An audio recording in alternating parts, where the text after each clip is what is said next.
Oh, he's got a belter. All right, hold on. Can you Check. All right, that sounds good. Dude, that sounds real good. So look at that. That lighting is delightful. Check. That is pretty rad. Check. A little low. I'm there. Hold All on. right. I'm getting there.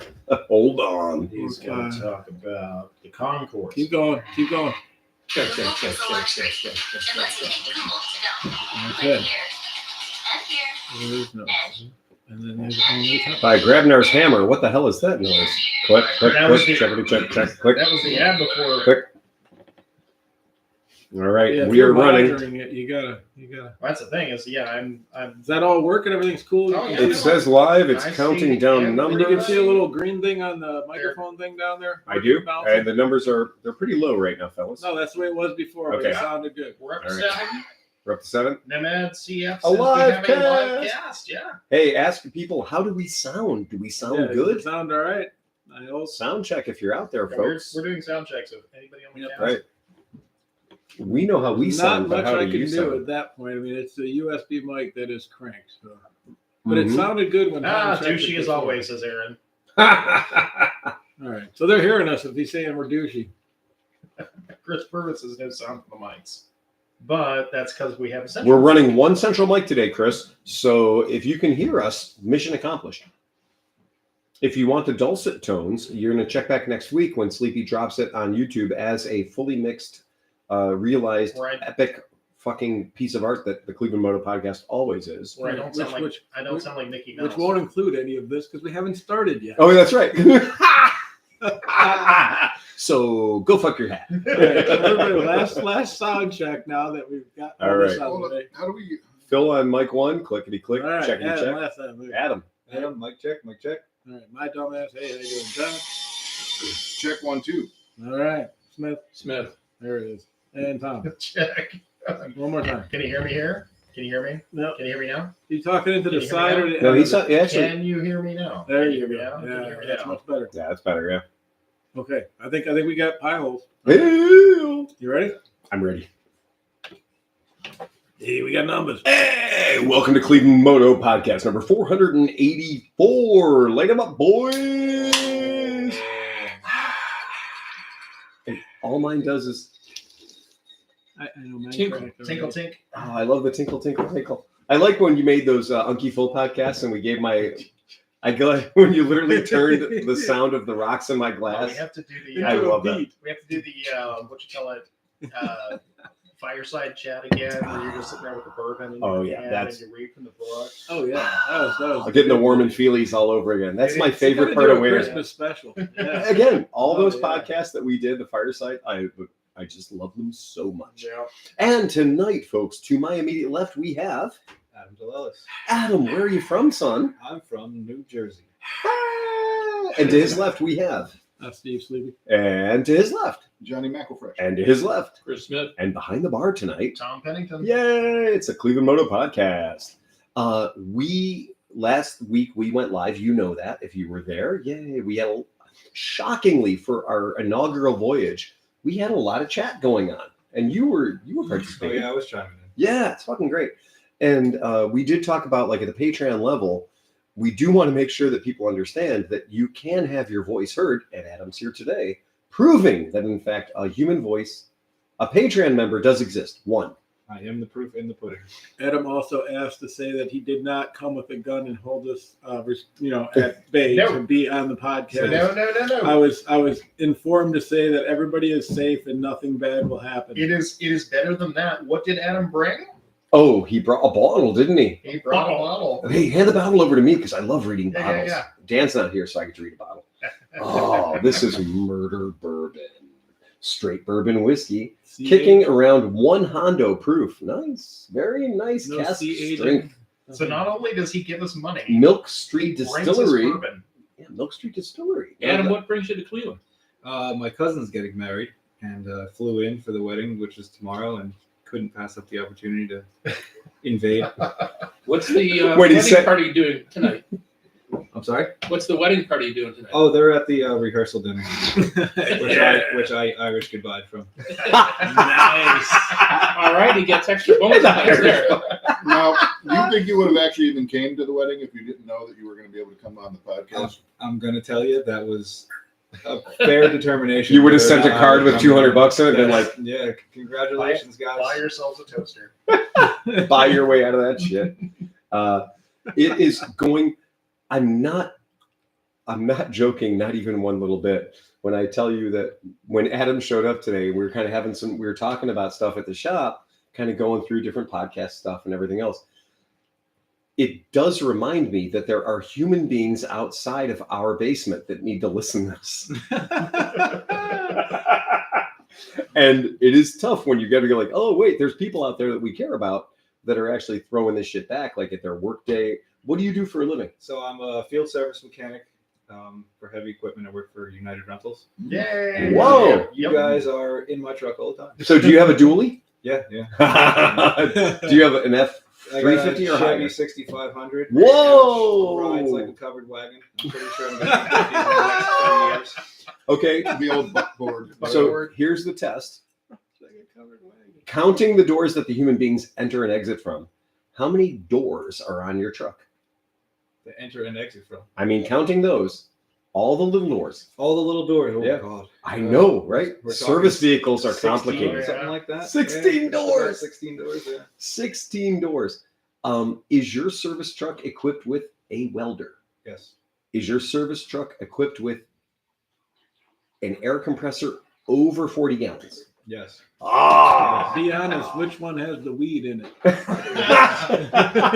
Does your service truck have diesel for the vehicle you're not driving? Yes, it does. Fuck Wow. yeah, dude. That's the real deal. Yeah, it has. Well done. Sometimes it has diesel for the furnace in the house, too.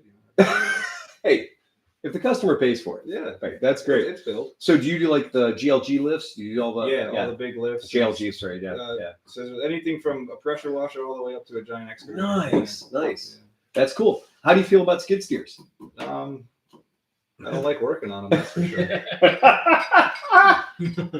How many times have you had to rescue somebody from a piece of equipment they rented they probably shouldn't have? It's usually when that happens, like it's like a homeowner who rents it, it's almost catastrophic every time I show up. Usually it's on its side or it's upside down. Like they really try. Like, it takes a lot of effort to do the things. What is the chief culprit? Is it mini excavators? What is it? mini X's. Mini X's. They're like, oh, let me climb to the top of this pile and it tips. scoop some dirt. And while I'm doing it, I'll go on the side at a 30-degree angle. Nothing bad will happen to me.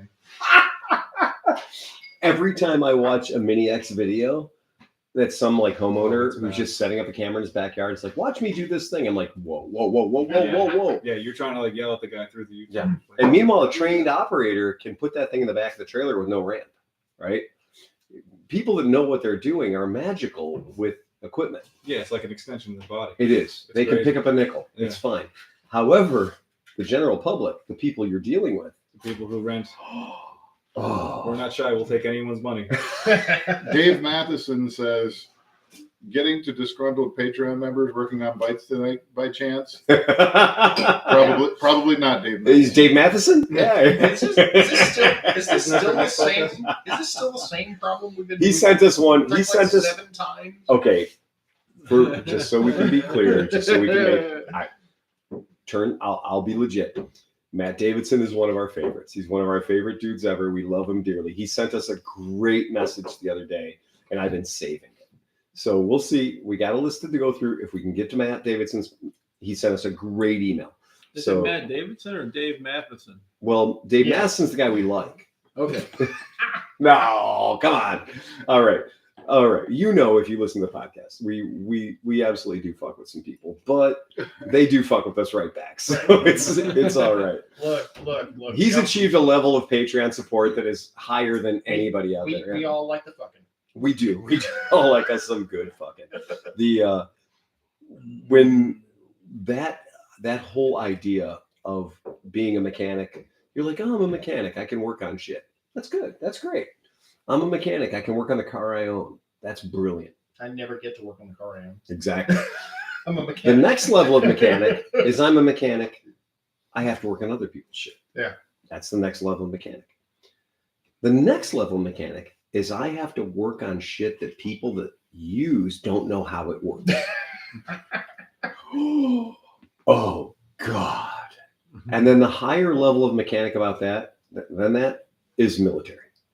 Because the only higher level than you, literally, the people that are using the equipment are not trained operators. Yes, they're not at all.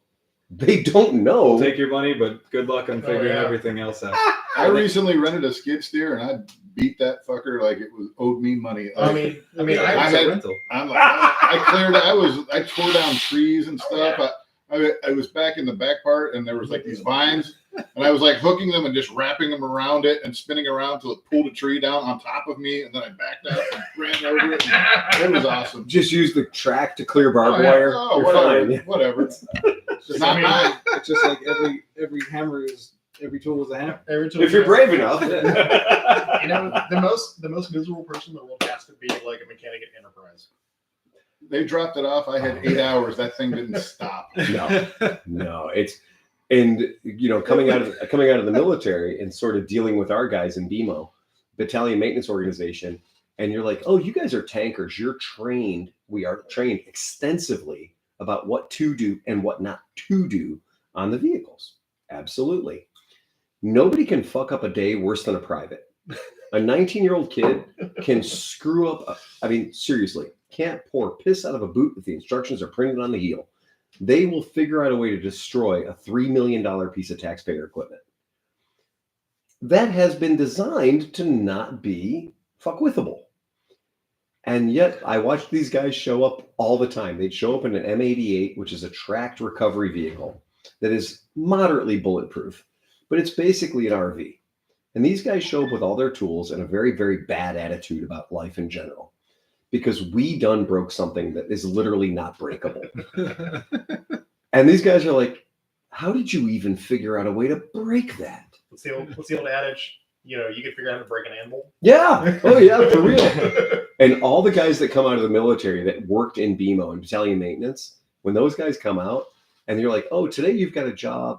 We're going to hire you to work with these guys from this crew on this road site or this whatever.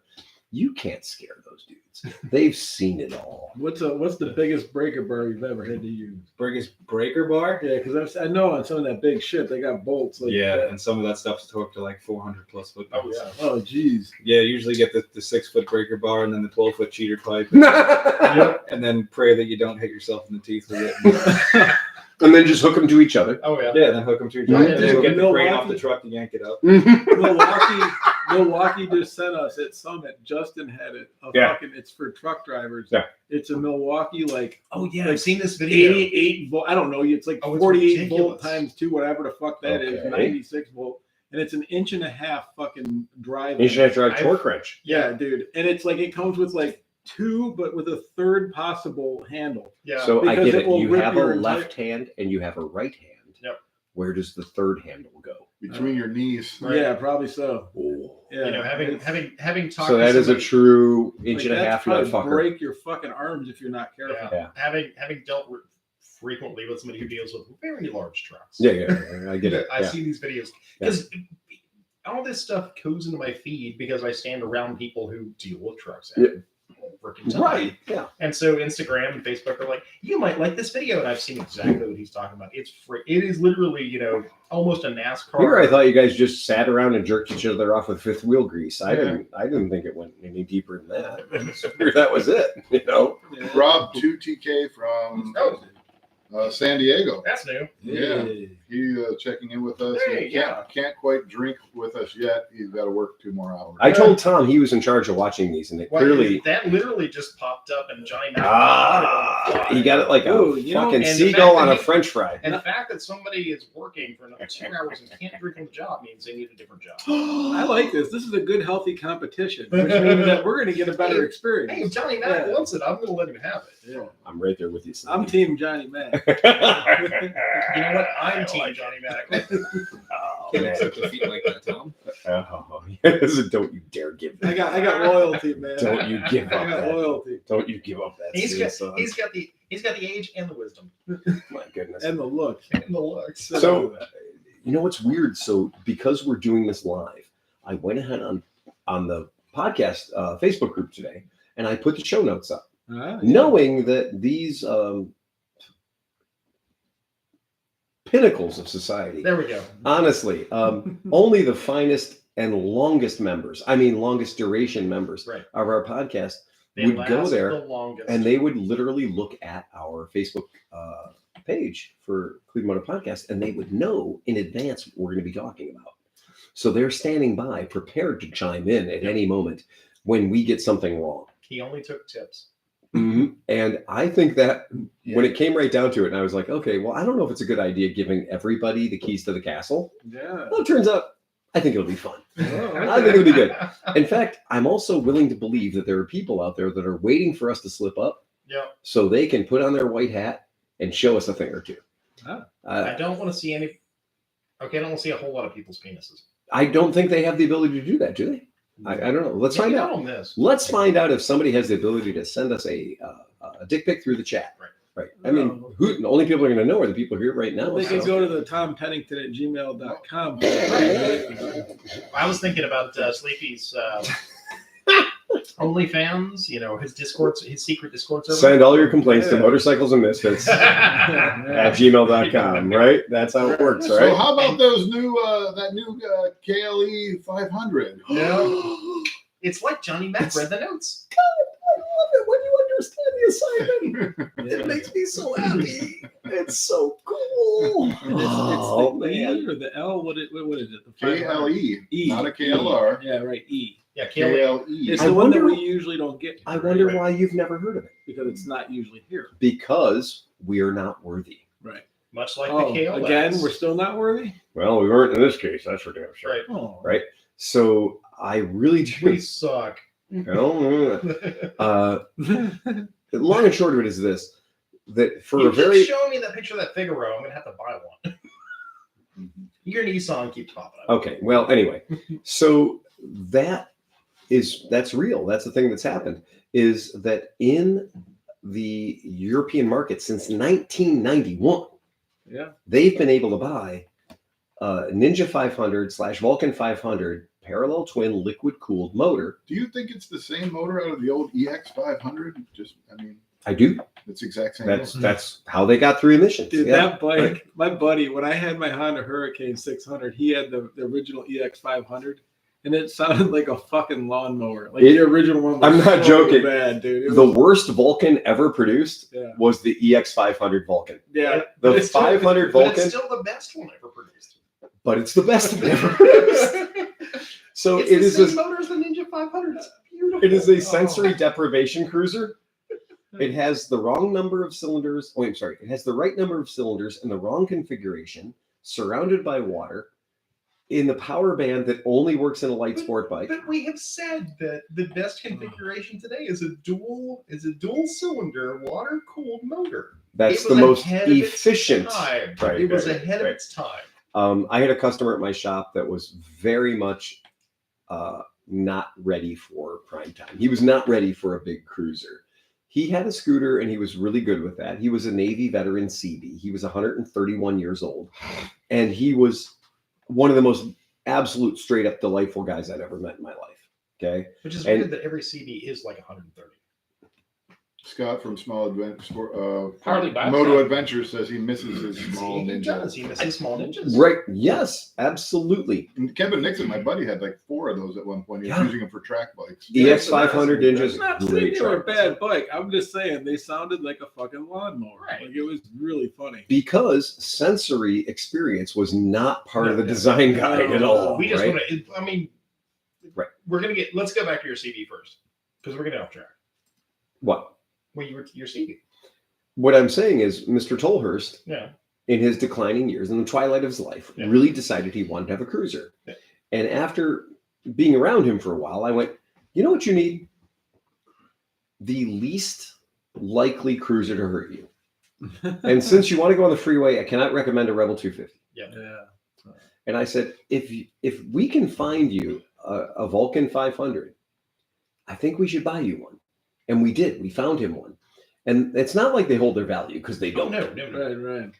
But They're- they never get lower than $1,200. They're perpetually used and they're perpetually about $1,600. Yeah. And we found him one and he proceeded to farkle the fuck out of that thing. Yep. He put every, Bagger Brothers Incorporated, Willie and Max, he loaded that thing up. to do cross-country travel. In Argentina, they call the EX500 the Singer. What? I don't know if that's I did not know about that. for the Singer sewing machine Probably a sewing machine. or because it sings a song as it rides. Again, it's Argentina. But Yeah, see, I did they're not see always- that coming. You ever be on a ride or something? You look over at a gas station, and there'll always be that dude that has like the whole. It looks like it's like a fucking giant Harley bagger, and it looks like it's done like 200,000 miles. Yeah. And the dude is completely decked out Yeah. in like hardcore I had biker gear, and it's like a 250. It's a Virago 250. Oh, no, my Right favorite, on, man. my favorite was I had this guy who literally was 2 days older than Dirt, and I'm not lying. And he had a V9 2C Victory, and it had everything You can that have you one could if you buy want. to put on it, but like everything from the discount clearance aisle of like parts of Advanced Auto Parts, it was hysterical. But like. So, go ahead. Oh, I was gonna say those guys just go crazy, but they're perfect. Like they have every trucker light on them. They have like the mud flap girls and stuff. It's just great. The power band. The Singer is from the sewing machine. It is. Oh. Wow, man. That's so funny that an Argentinian marketing department said, "Do you know what? You know what we're going to emulate? Another company's product." Right. That is exactly I'm it. not sure that the company did that. He said that the nickname for Oh, it was a nickname. Yeah. Okay, that makes sense. John, that makes why am I monitoring this? You're on top of this more than I Is am. that motor the successor to the 454? I think it is. Yeah, I 'Cause think you they're in the had- same you wheelhouse. had the, Same Yeah. motor. The 454 went away in the 500 volt I had and showed the up. Came in, right? What was the 454 LTD? Thank you. I had that one, which you Yeah. could not run without the special airbox. And Yes, it's they ran horribly. I so learned that the fast. hard way. Yep. Yeah, they did. So at EICMA, we'll be talking about EICMA. Oh, but if you're so many bikes Milan, released. Yeah. Milan, So many right? bikes we're not going to get. I don't. So I'd like to. I take issue with this. I mean, what the fuck is that? Okay, so what John's pointing to, and you probably can't see, That's is a picture That's the taken from the. that's the Kawasaki KLE500 new model for the campers. Okay, Yeah. so what Kawasaki decided to do, because the motorcycle's not quite ready to be released to the public yet, what Kawasaki decided to do was to take the motorcycle and put it in a box. And I've seen this before. Usually it's not a. Yeah. Look at Yeah. they just put the tip in. Okay. They give Just it a the little tip. taste. Okay, The But- Kawasaki That's Winnebago. that- oh, that's- Kawasaki was not fucking around. They That's that put parallel twin with that stupid ass exhaust pipe with the S bend. Yes. so Kawasaki put the bike in a box to hide all the parts they're worried about CF Moto stealing. Right. That's why they put it in a box. Except for CF Moto is building that bike for them. Be- So No, they're not. oh Unless you have facts to back that up. This is not the time to say such a no, thing. this is just speculation. Right. Yeah, that is the worst form of speculation. We got to Because- start saying, what is it? The opinions and such of Tom do not necessarily Do not reflect the opinions of ClevelandMoto Podcast. So as it happens to turn out, a lot of times at EICMA, when a company comes out with a really cool product that's groundbreaking, earth-shattering, and super cool, if you really get your model beyond the clay stage and you actually build it up and you got a working prototype, what they call a phase 0 prototype, you bring it out to a show called EICMA in Milan because it's early in the season. Motorcycle shows in the United States tend to be later in the season, January, February. EICMA's early in the game, October. Okay. And if you are bold enough and brave enough to bring your working prototype, your phase 0 prototype out to EICMA and let the sun shine on it and let journalists have an entire day to take pictures of it and measurements and shit like that and scan it with laser 3D scanners, then I assure you, in less time than it takes you to get this product to production through EPA or whatever testing, the Chinese will have it out Oh yeah. for half of the money you're charging. And you will get fucked with your own design. And congratulations, good job you went to EICMA with something that wasn't literally on the market yet, and you just lost that market. It happened to Honda more than once. And so Honda got careful about it. in the RC industry, like the radio control industry. In the 10 years I was in that industry, you would see the same thing, like this brilliant airplane designer. Like he'd leave like some fucking job at NASA and take his life savings and get with a dude. And they'd fucking send this design in, and it would get stolen and then sold for $300 a pop on eBay, you know? And everybody be like, oh my God, the horror. And it's like, this is a lesson to the industry. Don't let this, and like within 3 days, it was like, such and such has a new airplane coming out. And then 2 days later, it was like a copy of it. It was like every 2 years the cycle would hit, and you're just like, how can these people do the same fucking thing over and over and over? And they always did. When you successfully punch Honda Motor Company in the dick, everyone else will pay attention. No, sure. When Honda loses $39 million, everyone else will pay attention. And many years ago, Honda showed up at EICMA with a sweet ass little scooter called the Honda Joker. Oh God. And long before Honda could get their... Can I see the Joker? What? I want to see the Joker. Oh, Oh, Honda sorry, Joker. but I'll do that for you, buddy. Thank you. So the little Honda Joker scooter Yeah. was not like any other scooter that had been produced to this point. The Honda Joker scooter was different. It was special. It was no joke. And when I pull this up and I throw this on the tape on the screen, everybody's going to go, I know that bike. I know that bike. Okay. But what you don't know, though, that bike as is a Honda Joker. Right. You never got to work on one, Tom, that had a Joker badge on it. Nope, I have never worked on a Honda Joker. You never got to work on one Nope. that had a Honda Shadow badge on it because, believe it or not, in the Japanese market, this little bitch was not called the Honda Shadow. Joker. It was called the Honda Shadow. Yep. No, Yep. So here we are. So when we have that situation, when we kind of think like, we're like, oh, you know, Honda's pretty good at understanding the market. Honda's pretty good at being a motorcycle developer and manufacturer, right? Honda's been doing this for a day or two. This was the point where Honda realized that they were no longer the first dog in the sled dog race. I've worked on so many copies of this bike, So but I will also say I would love to have a real Honda Joker, but you can't. but I can't. Okay. So this is the problem. What happened? China. So what happened in this particular instance? Let me make sure that's showing up there for the folks at home. Yep. What happened in this particular instance was they showed up at the motorcycle show. They showed up with this bike. It was a Phase 0 prototype. It was about to happen. Yep. And the Chinese were all there with their cameras. And the Chinese had managed to get this bike to production before Honda could get this bike through EPA and DOT and European TÜV testing, etc. Yep. Now, that's a problem. And the problem for that is when Honda came into the market with their 50cc or 125cc bike at $4,000, they were competing with 6 different Chinese companies that had the bike out at $1,299. And because the bike is distinctive looking, they were fucked. Because everyone went, why should I buy that bike from Honda when I can buy that bike from any goddamn buddy else for a half or a third the money? And that's where the fail point comes in. We currently have in our hallway It tried to kill Stumpy John. the BMS Heritage, Right. Yeah. which is a pattern copy of the Honda Joker. So the reason you've never seen this bike at your Honda shop, your Honda dealer, your whatever, okay? So it never went into production. It did go into production, Okay. Yeah. but because they had sunk costs. So they had sunk costs. They'd done the tooling. They'd done the work. They'd done the research and development. They'd done the market surveys. They'd done all the stuff. They'd done everything they needed to do to bring this bike out. And the problem was a bunch of Chinese guys with cameras went, we have a way to sneak a motor that we've already paid for underneath that bodywork. Yep. And it came out from no less than 4 manufacturers at the same time.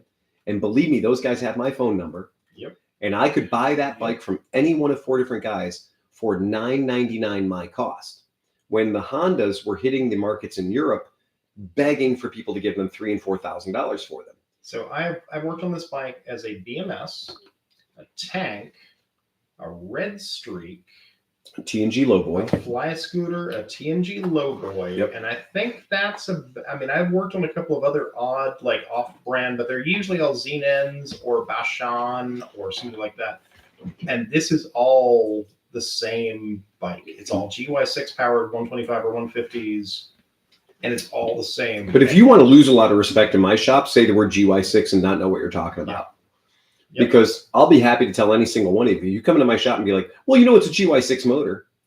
Cool. I'll give you 90 seconds. Tell me what a GY6 motor is. And I guarantee you're fucking wrong. Because if you come in and be like, oh, we took my Honda Grom and we put a Fling Poo GY6 motor under it. No, you didn't. They didn't. I can show you what a GY6 motor is. I know what a Honda GY6 motor is. All the motors that are out there that y'all are calling GY6 motors are not Honda GY6 motors. It's the same with a QMB. It is literally you going, if it's soft and I can wipe boogers off my face, it's Kleenex. Yep. But it ain't. You cannot Xerox a Xerox. Exactly. So let's go back to the next one. Do you know who, in my opinion, was the worst asshole who stole the Honda Joker? No. The Aprilia Habana. Yep. Because in this particular instance, the theft, The Aprilia Habana Mojito, and Aprilia Mojito. it's the same thing. Yeah, right. Well, the handlebar is the only Right, difference. exactly. The Habana in particular is another pattern copy. Again, photo representation of the Honda Joker / Shadow. And it does me no fun to say, like, in case you thought that the Chinese were the evil ones, well, it turns out that the folks over in Italy were just as guilty. And they stole that bike. And going back to this whole thing about motorcycle shows, going about with who did what.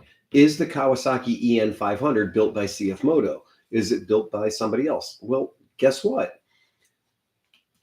We're not going to know about that right away. I mean, it's ugly, but it's true that these things, this stealing from each other is so lucrative. It is such a big deal that a company like Honda came to the they showed up and they did what they're supposed to do. They're going to tell you about a new product they have. But the long and short of it is, by showing you the new product, they got fucked by it. Yep. Now, you want to know why Kawasaki puts their bike in a box. It's exactly that.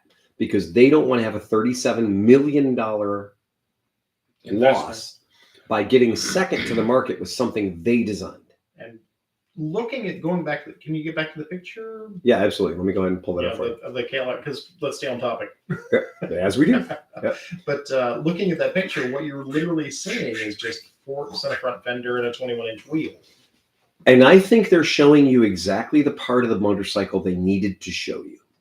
Yeah. What else do you need? I mean, Well, You can look through there. You can Just kind of see telling the you it's motor. Kawasaki's I mean- Tenere 700. Yeah, exactly. I mean, it looks exactly like it could be a desert sled. It could be a Tenere. It could be anything. so what do you know? You know it's 500cc. And it's Oh, going to yeah, look like a dead and it's a- porpoise. I like those cool graphics. and it's a parallel twin. It Yeah. is best we can tell, unless it's a 4-valve. It's probably going to be a great fucking bike. Well, I mean, you know? It's So going to be a CBR 500X. Yeah. Yeah. I wonder if Basically. it's a 270 crank. exactly. That's another good question. So what they're showing you, in my opinion, what they're showing you is exactly what they need to show you. That in 2007 or whatever, that was when they killed off the KLE500. Right. And what they've said is the money's in the mid-range. We all know that. The money's in the mid-range. Now, what McElfresh should be screaming right now is, why isn't this a 650? Because they already have one. Right. Do they have a KLE 650? They don't. But here's something I just thought of, right? So they're showing the front Mhm. part-ish of the bike, right? Mhm. And so the Chinese or whoever can look and see that it's pretty much the standard fare for pretty much every adventure bike out there. They know what motor's in there. So they changed something. There's something that they're hiding that's going to change the look of what adventure we make. I think that's You what it think? is. So, like, seriously, it's going to be some kind of Hey, like John, what do you want to bet it's just a Versus underneath that box? no. No, They did something different, man. Like something like I just hit me like it's not going to just be a small change in like a panel. I mean, it might Or be graphic. what people would like, or what I would like, for it to be like a KLR 650 twin. So And it's going to be a KLE 500. You might have something there if they finally build it. If they finally change the KLR 650 into a dual twin cylinder. Hey, John, how many horsepowers does a KLR 650 have? I don't know. Like 10. 40, 36. 15. I mean, not a lot. 6.5. Back in year of our Lord 1991, the KLE500 had 48. Yeah. That's more. Yeah. How many torques does a KLR 650 have? I don't know. All 31. Yeah. Okay. The KLE500 in year of our Lord 1990 whatever had 40. So the KLE parallel twin 500 has been outperforming a KLR 650 for going on 30 goddamn years now. Okay.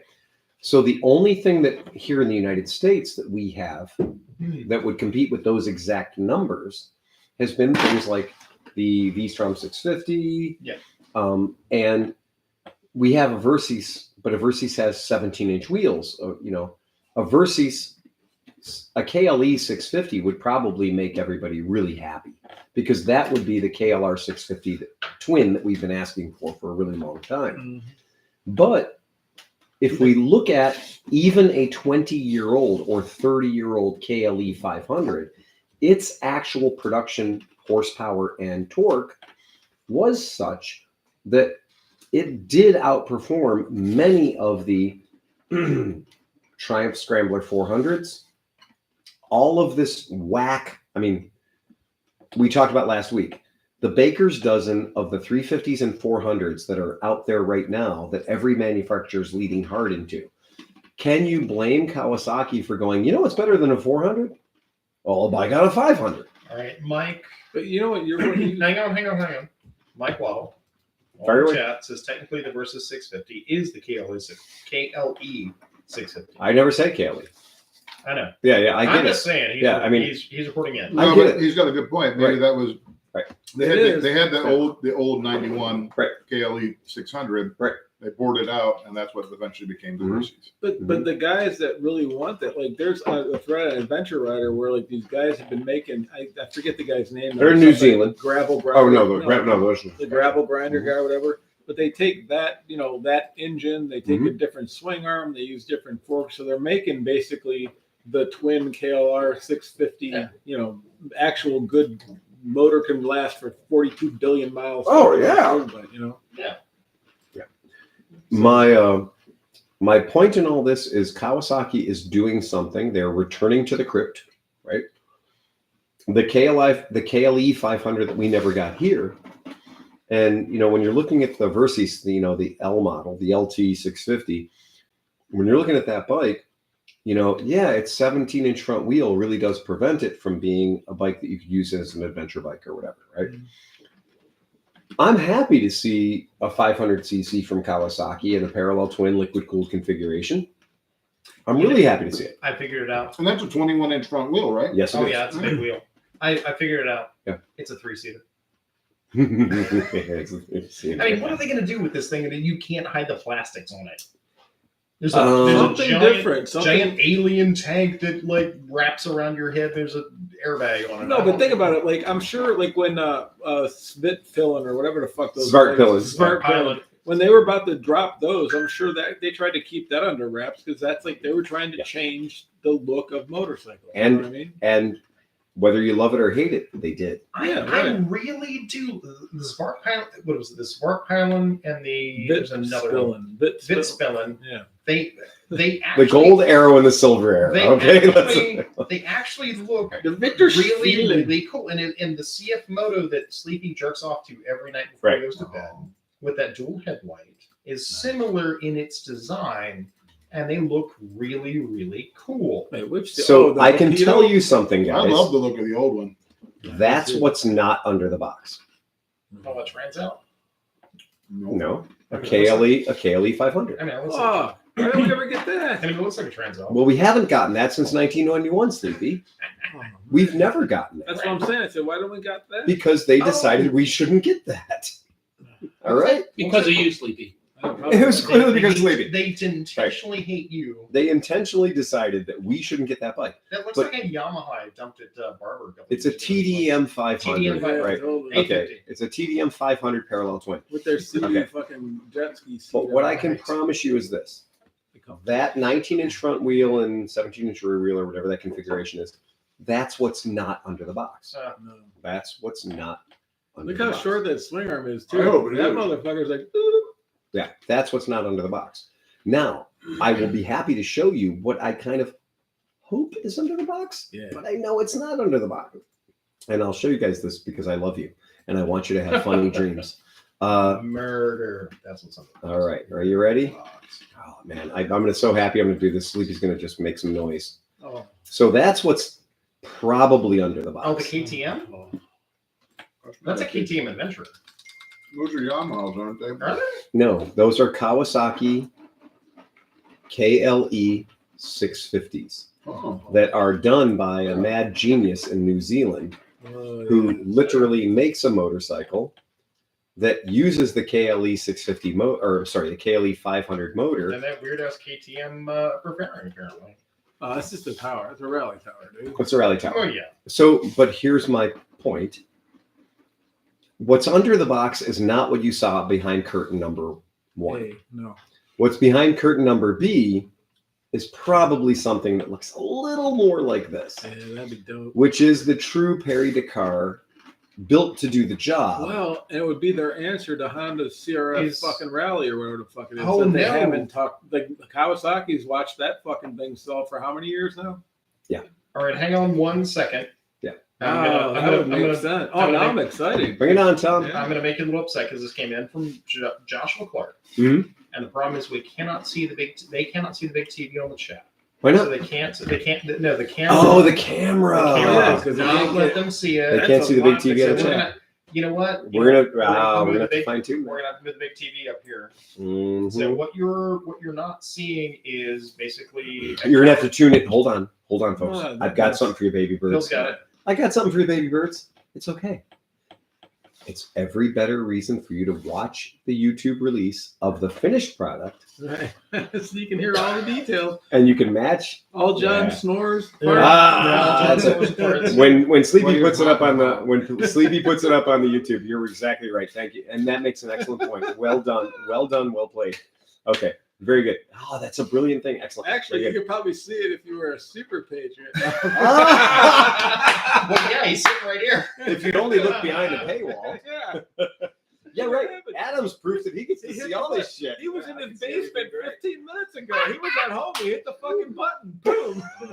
It's 6 feet away from Adam. He's got it. He doesn't even put his readers on. If Kawasaki comes out with something that looks like that, that would also alleviate anybody who loves the look of the Desert X but doesn't want to pay Desert X money. That's Yes. right. And also, if you find yourself saying a hard no to CF Moto and KTM, Right.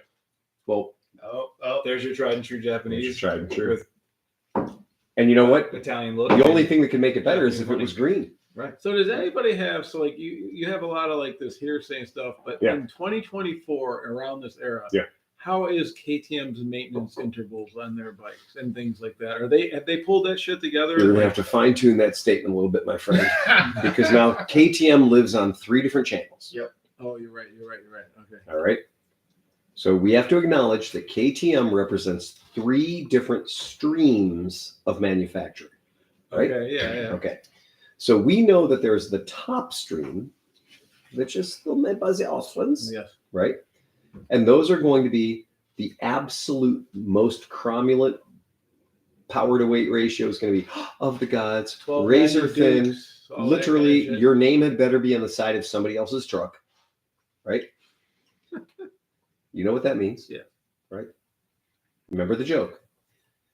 How far your name is from your body tells me how important you are to society. If your name is on your shirt, not very important to society. If your name is on your desk, not very important to society. If your name is on your door to your office, getting better. If your name is on the building, well done. If your name is on the blimp over the building, very well done. In our world, if your name is on your shirt, all right. If your name is on The street sign? the street sign is very good. If your name is on the truck, good. If your name is on somebody else's truck, very Well, good. at some point, a If lot your of this name is becomes on your- evil, man. If your name is on your baseball hat, not great. If your name is on somebody else's baseball hat, really fucking good. Yeah, but at Right. that point, can we talk about like If your as you're- name is on a women's size medium belly Yes. tank shirt, Yes. If your name is on a dog bowl, congratulations. Well done, Okay. sir. Right. Well done, sir. I was If your just- name's on a country, no, I'm not talking about artists or stars that have earned it. right. on the But- side of a dumpster. If your name's on the moon. Dude, if your name's on a building, you probably fucking deserve to be shot. Well, Like, you know what I mean? Like you're not you didn't get there by not fucking over like 1 billion people. You're just trying to alleviate taxes. Yeah. wait till I change the Christmas lights here on Casa del Tom. Oh yeah. Oh yeah. Wait, what? Cleveland Moto. Oh. Oh yeah. It's all about the marketing. Well, I've got the new Spaceballs, bed sheets. Spaceballs. Spaceballs. I was thinking of more of like a Wall Street like I giant know, cocksucker I building know, that. dude. That A was the idea. local owned I business think that we I know appreciate. exactly who you were Sleepy. thinking about. I didn't Yeah. say that. Fuck off. Without- One person at this table got here way earlier than you did. Yeah. It's okay. Alright. We understand. You're medicated. Oh, That's cool. that's what I- Okay. So again, nothing wrong with that bike from 1991 to 2007. What is that called again?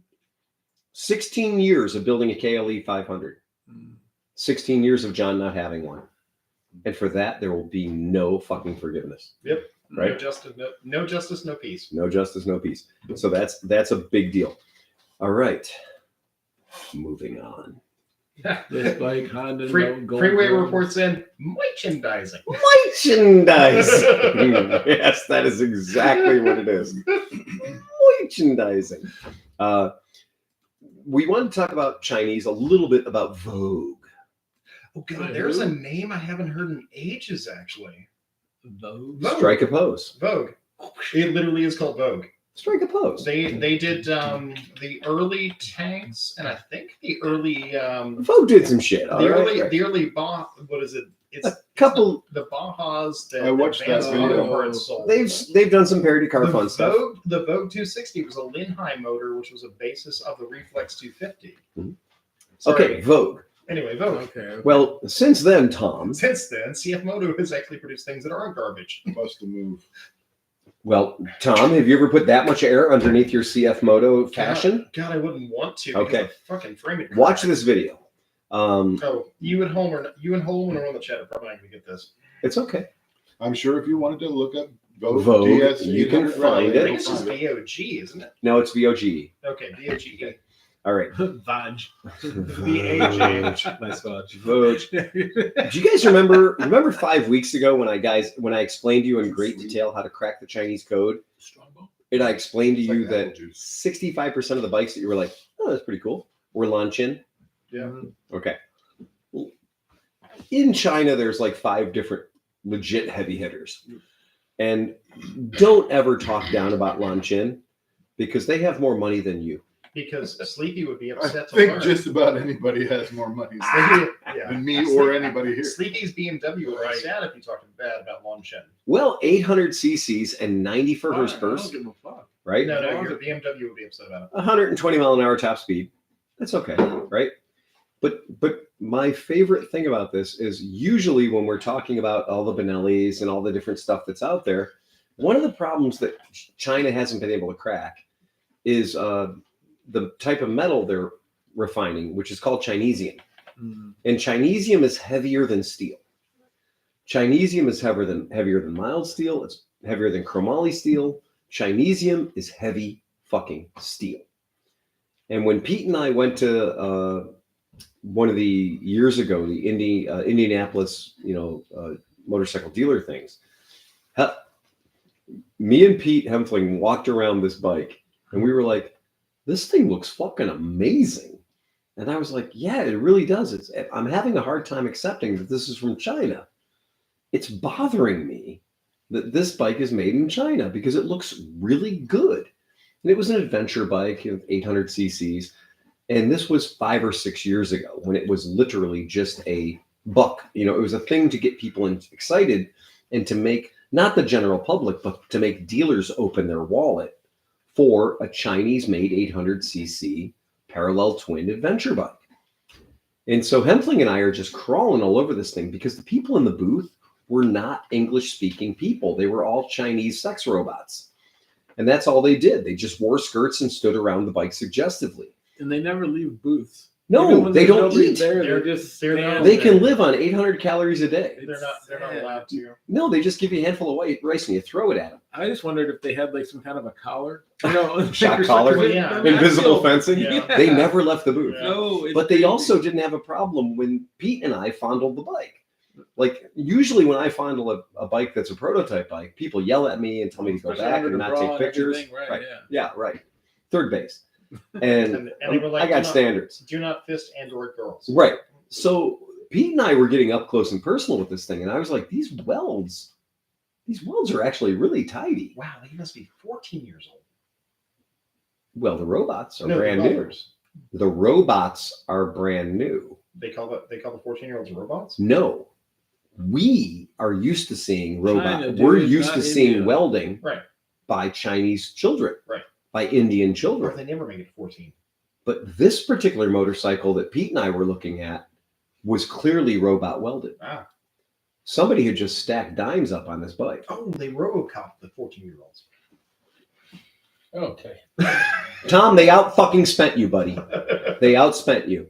It turns out that if you get enough Western people to give Chinese people money, they will invest some of that money in goddamn robots that know how to fucking weld. And it lets the 14-year-olds move on to other more important tasks like sending Tom porn. Building houses. So the Like dreg that. construction, it's fine. No. Tofu dreg is fine. It's part of the world. But here we are. Tom and I were rather impressed by this. Pete. And They- I'm sorry, Pete, thank you. Pete I'm and I not were impressed. rather impressed by this.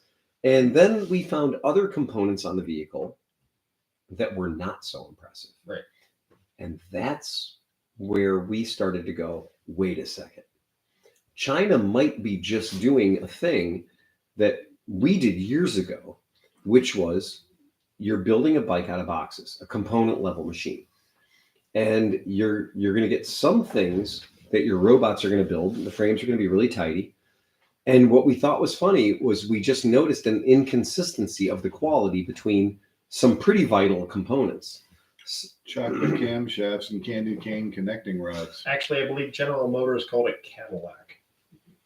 I think that what shocked us was the frame that the motor was hanging from. The welding was amazing. When we looked at the subframe, though, the welding was explosive. The welding was 4th of July. It was stick. It was explosive stick. It was no shielding gas. Dude, I told you I was in Right. a dealership and saw a $65,000 side by side. Mhm. The front suspension arms had welding rods sticking out. Literally were Oh, yeah, sticking yeah, out of yeah, them. Right. Yeah. So Wow. that was where Pete had identified. Pete was like, dude, look over here at this. Look over here at that.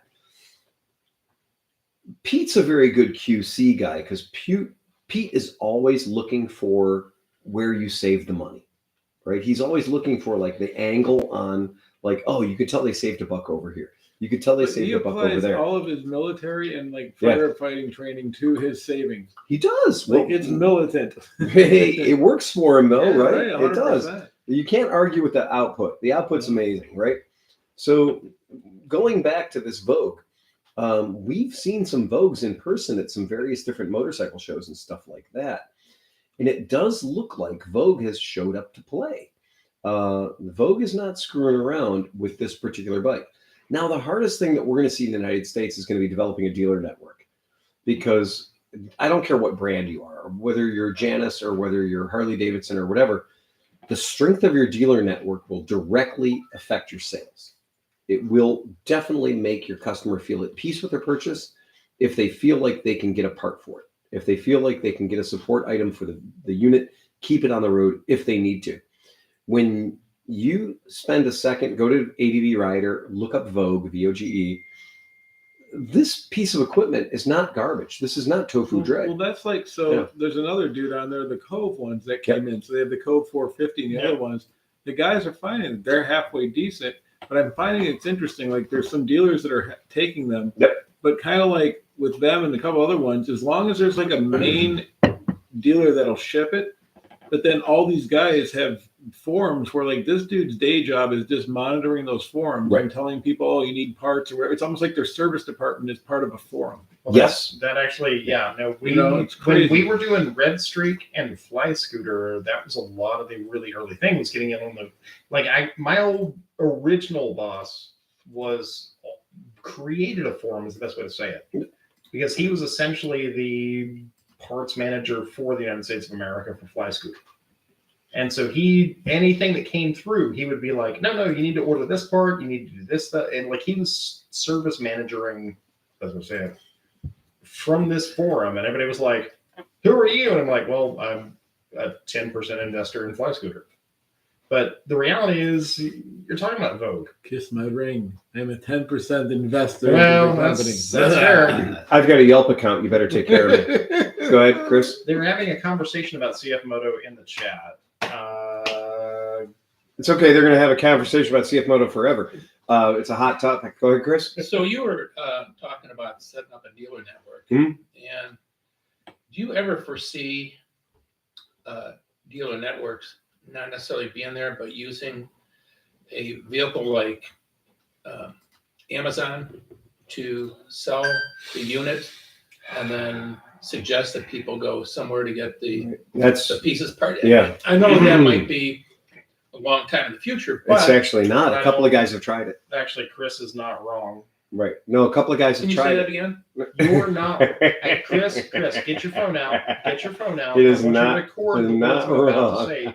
You are not wrong. Yeah. The long and short of that is that a number of different companies that we've worked with in the past, back at different generations of the internet, a couple of companies were selling straight on eBay.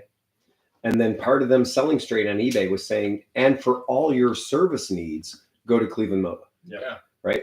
And then we were sitting there going, wait a second, you are shipping people a bike in a box and telling everybody that we are going to support it. Yeah. Who the fuck are you? Oh, we're the guys that are going to give you a finder sphere. We're going to give you the spiff. And I promise you that when I knew the emperor had no clothes in each of these situations, and a couple of them were low profile, a couple of them were high profile. But when I knew that it was fail was when they were like, it's okay. We're going to use our name. I'm sorry. We're going to use your name for your company on our fly-by-night website, where we sell bikes at flea markets and on eBay and on, direct to merchant marketing. We have bikes at Costco. We have bikes at Sam's Club, and you're going to be the official point of contact. Well, that's great. At what point does my beak get wet? Yeah, you've got no skin in the game at that point. Yeah. Oh, when they come in for warranty work. Oh, that's great. My shop rate is $120 an hour. It's okay. We pay out 45. Again, With what with your hair? I hope your hat is comfortable, Yeah. right? Because this was a thing that was happening in the United States when the Chinese boom happened, when guys were showing up from China and saying, sell our bike. Go ahead, Chris. So think about that. Yeah. They say we pay $45 an hour. You say Yep. you're at 120. Yep. It would be so much smarter for them to say, we will pay you 120 or we'll pay you 125. Oh, Tom, wait a minute. yeah, no, I'm with you. I'm absolutely with you. We'll pay you the premium because we are not investing in an extensive dealer network and all the costs that goes on with that. We're just paying an extra $60 an hour. Fuck, I mean that's smart to do right now. So hang on, Chris. I'm gonna answer that real quick, and I'm gonna look at Adam real quick and You're say going to the retort. words. You're going to retort. Correct. And I'm gonna retort. Hey, Adam. Yes. I'm gonna say 2 words, and you're gonna go, oh God. Book rate. I was just going to say that not only will they pay you $45 an hour, they're going to pay you 2 hours for the 6-hour job you just did. That's exactly right. Book rate Exactly is right. the most horrific thing you can tell a mechanic. It's the most cutthroat thing there is. Yep. Okay. However, the people that need to pay it, who don't have a service coverage in the United States, don't have a choice. No. So ultimately, it's going to be cheaper for the units that break to pay what your local dealer is going to charge you, just so that you can keep things moving forward, rather than saying, well, I'm going to cut off my nose to spite my face. May I comment on that? Yes, sir. I think what they're hoping is that people will just get fucked. Yeah. That they're going to sell these bikes and run away and say, yeah, that guy will fix it for you. Mhm. And then they'll be like, oh, okay, so I'll buy the bike because there's somebody who'll fix it. Yeah. And then when they come to Unky Phil, Phil says, they say they'll pay 45, but I charge 125 and that's what I'm getting. So, Right. you know, they'll give me 45. You're going to pay the rest. And they're like, we're fucked. Well, and that's And that's then- the other option. And then, you know, and then you'll be lucky to even get the 45 out of them because by the time that's the they problem. sell the bikes and the bikes break and they come to you and then you try to file a warranty Oh, yeah. claim and then they don't send you a check, you know. Yeah, I'm surprised they said no. I thought they'd be like 120. We'll give you 150, But I pal. get Just let your- me put it on there. We'll give you 160 because we know you're going to do a great job. And then the first one that comes in, they're already fucking gone. I man. get your point. They could do the right thing and say, yeah, we'll pay to have these bikes serviced and we'll keep selling a lot of them. And they'll do the right thing because of their long-term plan, Right. which is to keep this going for not just 10 months, but maybe 10 years. And to Yeah, but you're thinking of guys that actually want to sell motorcycles. Some of these guys were selling vape cartridges like Oh, 6 yeah. weeks before that. And golf I carts mean, and I mean, most. I most carved those out of the discussion. most Chinese scooters we saw over the past 20 years basically were 6-month plans. They were two cargo containers some asshole bought in fucking Linhai or Zenin or somebody else or Bashan, and they brought them over and they sold a bunch of them, and then suddenly they realized they're kind of crap. Dude, when I had Rider for Life and we would go to all the super bike races and we'd be Mhm. selling our fucking stunt bike shit and everything like that, you would see these fucking guys just show up and it would be like 2 or 3 races out of the 10 races and they'd have like the 2-wheeled Harleys, Yeah. like, you know what I mean? Like Oh, the yeah. back, like it looked like somebody took their fucking weed whacker and stuck it in a fucking like Yeah. Kmart bicycle. It was terrible, right? But like they'd be there and they $1,200. These dudes would be taking them home in boxes yeah. So- and everything, and then gone. I'll help You'd you. never I'll help you see with those that. motherfuckers again, man. I'll help you with that. It was called a Kicker 5150. Oh, the kicker! I remember That was bike. it. That was Yeah. it. Yeah. They had the 8-ball suicide shifter and everything. Yeah, tell me all about something. I sold 160 of Tom. Exactly. Yeah, I'll listen. I Yeah. remember those. Just educate me about something I made Oh no! $150,000 selling. Because I'm listening. Oh yeah! Oh Uh, no, they were I'm great. just saying, those dudes would show up and then be gone, and you'd never see them again 2 Yep. weeks later. And then there'd be a new dude there that would have a different version of it, and then they would be there for a week or two, and then gone. hey, Sleepy, how would you feel if they put on their national website that you were the only service provider in a 975-mile radius? Oh, I'm sure it was amazing. Right. And that's all at the expense of your business name at that point. And- Because they're not going to remember who sold the bike to them. No, They're going it's to gonna be remember that bad. Cleveland Moto screwed them for not fixing it. So in a 100%. bike that you could order online for $1,650, Mhm. and every single person that says, "Oh man, my back wheel came off at 65 miles an hour," Yeah. Ow. well, you need to go to Cleveland Moto. Oh. First Well, hospital. Cleveland Clinic first. Yeah. Yeah. You need. What is it? What's the guys up here? We'll make them pay. Tim Misney. That guy, Misney. Misney. You need That's to I go honestly, there. that would have been the best thing I ever could have done.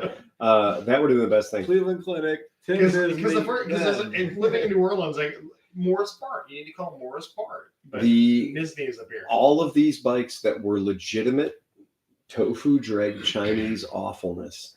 Yep. That was just. We discussed this. I know you've heard me say it before. I was going to contact one of these discrepulous fucking manufacturers.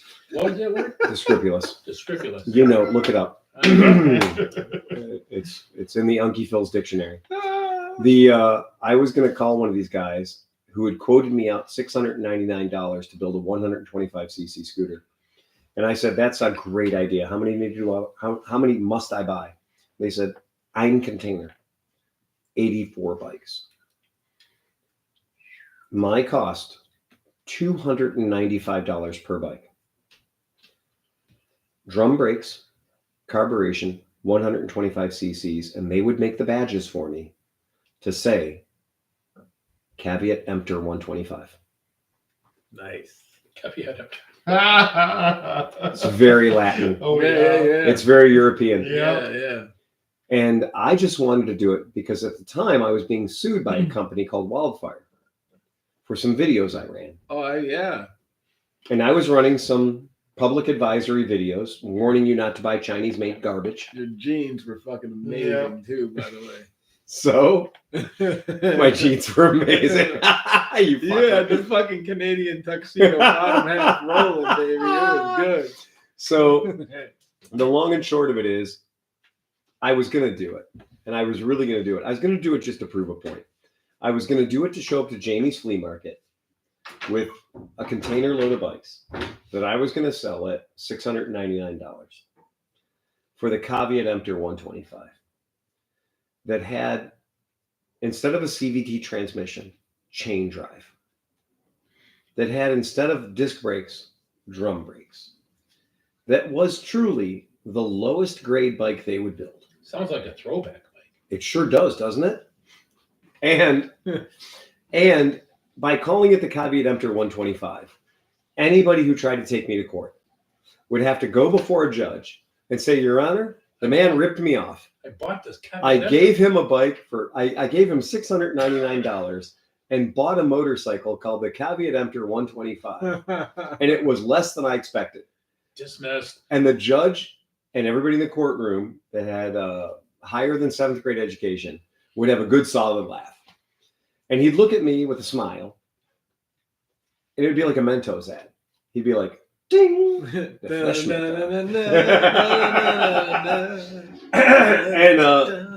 And I did. So one of my biggest mistakes as a young businessman was signing a contract with these fuckers. And these fuckers will sell you a Harley Davidson, whatever the fuck you want to call it. It's a Chinese motor in everything from the size of a weed whacker, not joking, 35 cc's, up to this particular piece of shit. And at no point ever the hard knock 5150, the Kicker 5150. Crazy, man. Oh, it's the code for criminally insane in the Los Yeah, Angeles yeah. Police Department, if you ask Sammy Hagar. So this is a great example of what I thought was, better to be out of the tent pissing in than in the tent pissing out or whatever. Like, I really did think that this was going to be my answer for every hillbilly that walked into my shop and said, well, if you only sold one of these. Now, I'm going to let you know that that's a lay down leaf-on horseshit motor made out of Chinesium. At Mid-Ohio, that would be a fucking amazing bike, though. Everybody would be like, let me try your bike. Come on, dealer. Ride it, boy. Yeah. Well, I did that. I spoke that language. So I spoke that language for a little while. And I did that. And I sold these things. And if you want to call them boomerangs, that's the most fucking polite term I've ever heard for this. The good news is a solid 50% of the people that bought them were injured or went to jail prior to them having any sort of a complaint about the vehicle. That's good. 50%. I'd say that's pretty fucking solid. It's only second in line to the way we got burned by Cleveland Cycle Works. Oh, In which case the manufacturer, the land. not the land, this No, is no, pre-land. That's what I'm saying. Now Look. the land. Same dirtbag, Right, different vacuum cleaner. right. Okay. We went for a leaf blower. Now it's a vacuum cleaner, right? Well, they Because it was now it's electric. Well, they- right? Same dirtbag, different Swiffer. Yeah. Whatever. They certainly do suck, is what you're looking for Certainly here. suck. Long and short of it is very simple. When the manufacturer who you're buying bikes from answers the cries of the customer whose bikes have failed by saying that you, the guy who sold them, didn't build them correctly,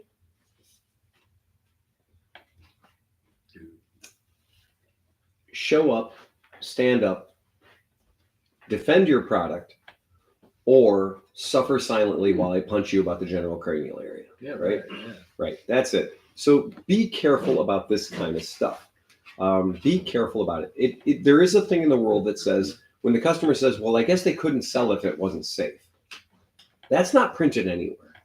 Underwriters Laboratory still exists, but nobody wants to pay them to review their products anymore. See, you know what else sucks though? Yeah. Is that the thing is actually cool as fuck. No, No, It's no, not. No, I'm not saying it the actual unit, but I'm saying the concept of it. Like a oh, you mini. mean the concept of a rigid 110cc powered But like 500-pound motorcycle oh, okay. I thought it that was can't like a get out of pit its bike. own goddamn way. No, that's a full-size fucking motorcycle. Oh, They it do was- have pit bikes. Those are 35cc's, Oh, and they're rigid at both ends. These are about, when he says full size bike, these are about the size of a Rebel 250. Yeah, give or take. yeah. oh, And they're okay. I literally thought they were powered by tiny. No, We have those too. Yeah. You only have to drive them as far as Smedley's. Um, No, you know, there's some. we dude sold several of them to people who had them over their bars, and I really love those guys. Those guys that bought the little tiny ones that put them over their bars. It was good. It was cute. It was like, oh, look at that. There's a chopper above Yeah. the bar. That's really adorable. They do Right. look, I'm not going to lie, they do look really cool. But You're they are lying. made of, well, no, I mean, if you're looking for like a, Look, the it'd be like if perfect- you looked at a portrait. If you looked at a portrait on your wall of the Mona Lisa, Right. and you're like, okay, Mona Lisa's great. Stop. Let me take the Mona Lisa away. I'm going to take the lady out of the picture. I'm going to put Pepe the Frog in there. Okay, and I'm going to hang it back up again. Right. Is it still beautiful? Well, everything's the same except for the Pepe the Frog face in the middle. Right. Now, if you can get past the Pepe the Frog face in the middle, it's probably still a great piece of art. Yeah. The problem with this is every time I look at one of these things, all I see is where the motor used to be, right? All I see is the empty space where my money's supposed to go. All I see is the empty space where my pride used to be. All I see is the empty space Yeah. that's full of air where my dignity was. I was Chopper thinking Navi. of this as like a. Yes, it is a chopper Navi. I was Oh my thinking of God. this like a fucking Oh, pit bike from God. Mid Ohio. I didn't realize it was like a fucking they're motorcycle. pretty big. This is all about you pulling up in front of Smedley's and being like, hey guys, I got a motorbike too. Okay. Yeah, Look at me, I got a rigid. That went right over my head. I You thought do have these a things rigid. were like little fucking Yeah. mini pit bike things. And I Yeah, was like, wait. well, that's pretty Yeah, cool. they literally are. It has blue rims. They literally are about the size of a Rebel 250. They're a big-ish bike. This is the big dog Urkel. Very nice. Very. Wow. Okay. And how much did it cost?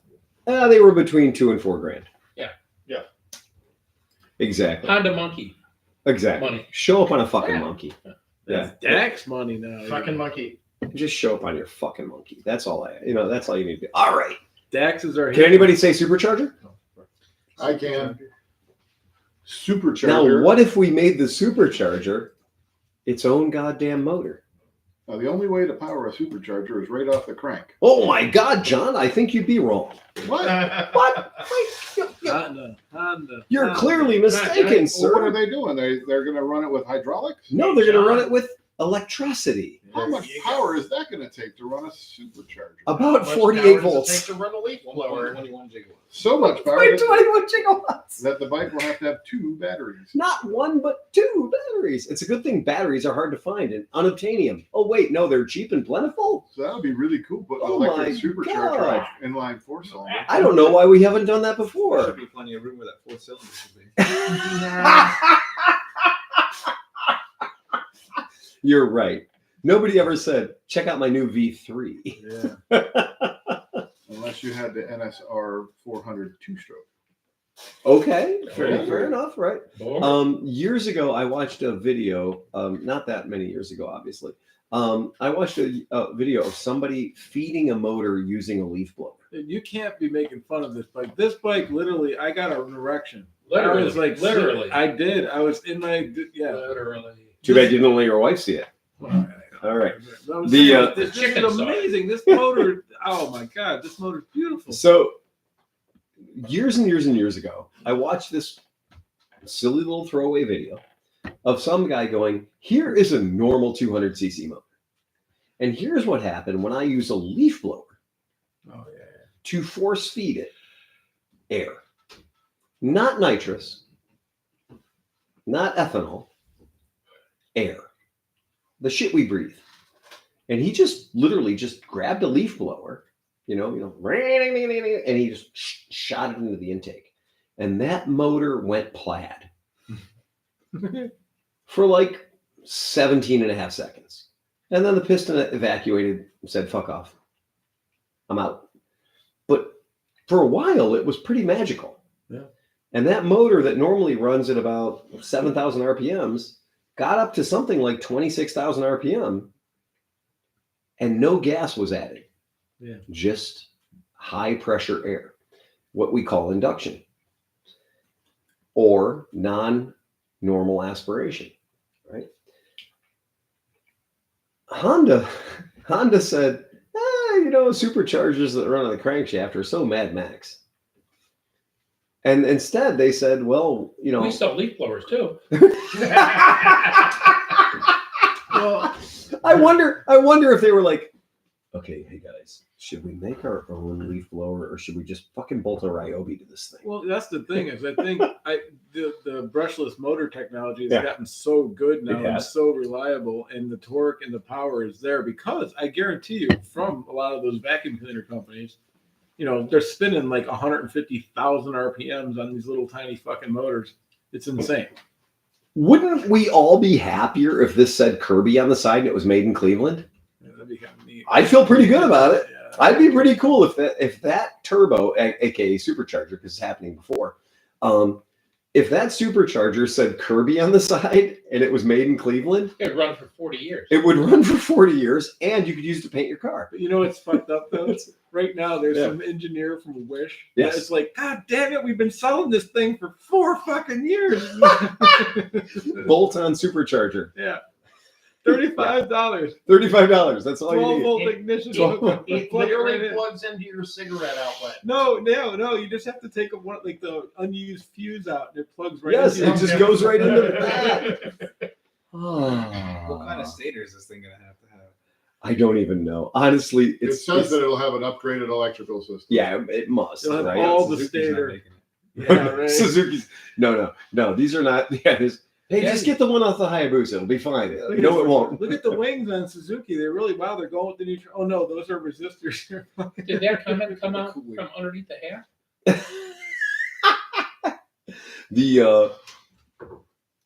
There is one particular line in here that I'm pretty happy about. Honda remained tight-lipped about specifics. No shit. With no displacement or power figures available. But MCN were able to sit down. And by the way, spelling error. Always question journalism that has a spelling error. When they mean to say MCN were able to sit down and they wrote were able to sit down, question the source material. With the company's Italian communications director, Constantino Paolacci. Okay. Nobody does communications like an Italian. Not gonna eat That name is fucking amazing, dude. right? How'd you say that? That was really good. I'm good at that. Constantino Paolacci. They laugh. Paolacci. You walked into my shop today, Yeah. and Steve has no idea how much Italian we speak at the shop Dude. just to survive. but because it was Every time Vespa drops a new item on us, it's like working at IKEA. You're going to learn some Swedish. It's just a fact. But If you you want to guys- have a meatball, you're going to have to learn to order it. But you rolled into it like it was like you were like Spanish people that learned English, and then you're mixing the two together because like you were like, all right, hey, blah blah blah. So the guy's gonna need and then you just started going, vente double chino fucking rakata, and she's like, okay, and she's answering, and I'm like, what the fuck just happened? Now everybody's speaking A molto Italian. dopo extra grande. Yeah. Molto bene. Molto dopo extra grande. It's 3 languages. Hang in there. We do that at the shop all the Oh, time. yeah. If I can mix my languages in one sentence, it's my favorite thing in the world. But of I mean- course, to Renee's credit, she just picked. It wasn't even a missed. She's beat. been It dealing wasn't with a- you. It wasn't even a fucking pause in operation. Dude, Sleepy. It was just like, but did it? Sleepy, Like- Sleepy, I come out of the back and they are speaking their own special language. We have that too. Not gonna lie, Yeah. like they come back and check on me to make sure I have food and water and not passed out on the floor and shit because I've inhaled. If he gets real quiet, we check him once in a Right. while. Every now and again they come back and throw food at me. It's fine. Some dude But robs I you come guys. You guys forward- both just fly through the air sideways, flipping guns yeah, to no, each it's the other. Matrix Fucking- there. yeah. But like I go up front every now and again, and they are having this in-depth conversation, like some weird squirrel language back and forth. And I will literally just come in and drop bombs and walk out. It's impressive. man. We have invented our own secondary language. Right. Gorlami. No, it's Buzz. Gorlami. No, it's hysterical. It's not a hard language to crack. Holy well. It's no more complicated Like- than Pig Latin. It's just faster. That's they all. Will just like I'm in the back doing work and they're up front fucking off and Yeah, like they're just talking fucking about, off. like, the housing market or like space That's exactly it. cohabitating in Mars. That's my job, man. What the shit? My job. I will come up, get my food, and go. I'm going back. I'm going away. I'm going away. This is an odd space to be in. Meanwhile, they're both like, "Is he gone?" Okay. All right. That's What were we exactly actually what talking we're about? talking Well, that's when we put our human suits back on. Oh yeah. Like what the hell? Okay, did anyone else pick up in this particular article about NCN about this goddamn Honda about the first model will likely be a roadster? No. Okay, well, y'all need to pay attention That's because obviously Yeah. not the What American defines market. a roadster? That's now Unky Phil loves himself a roadster, Wait, like what defines a roadster? Riso. Yamaha XS650 circa 1973. Okay. Now we're talking. V9 Roamer. Now we're talking. Yes, V9 Roamer. Stelvio. No, more of an adventure bike. Grease, More adventure bike. Griso, not the Griso. Greaso, definitely Okay, Greaso. all right, I get- Definitely I Yeah, get Greaso. that muscle bike, the VMAX. The VMAX is a good one. 850 Commando. Okay. Oh yeah, 850 Commando. but that's the thing is because That's a good roadster. MTO. MT09. MT07, and the what's the one 7. or L1? What was the fucking ridiculously fast, muscly looking? Oh, the MT01. Yeah, is that right? MTO We didn't get it. Yeah, We didn't get it. but that's the thing. A muscle bike. We call it a muscle bike. Don't do that. Liza did that last week and she fucking got herself right in the Call it a corner. muscle bike. She basically Oh, yeah, tried to gotcha. figure out the Misfits podcast. Man, I love those guys to no end. Legitimately love those guys to no end. But Emma was like, well, in order for us to talk about muscle bikes, we need to go back to the 1923 Herkimer. And I get The it. Herkimer Battle Jitney. I totally get it. I love it. It makes Sound perfect good. sense. But if you say the word muscle bike and you do not immediately say the word Kawasaki ZL900 Eliminator, Oh yeah, ZL. Yeah, you didn't understand the assignment. the VX800. Again, just say ZL900 Eliminator.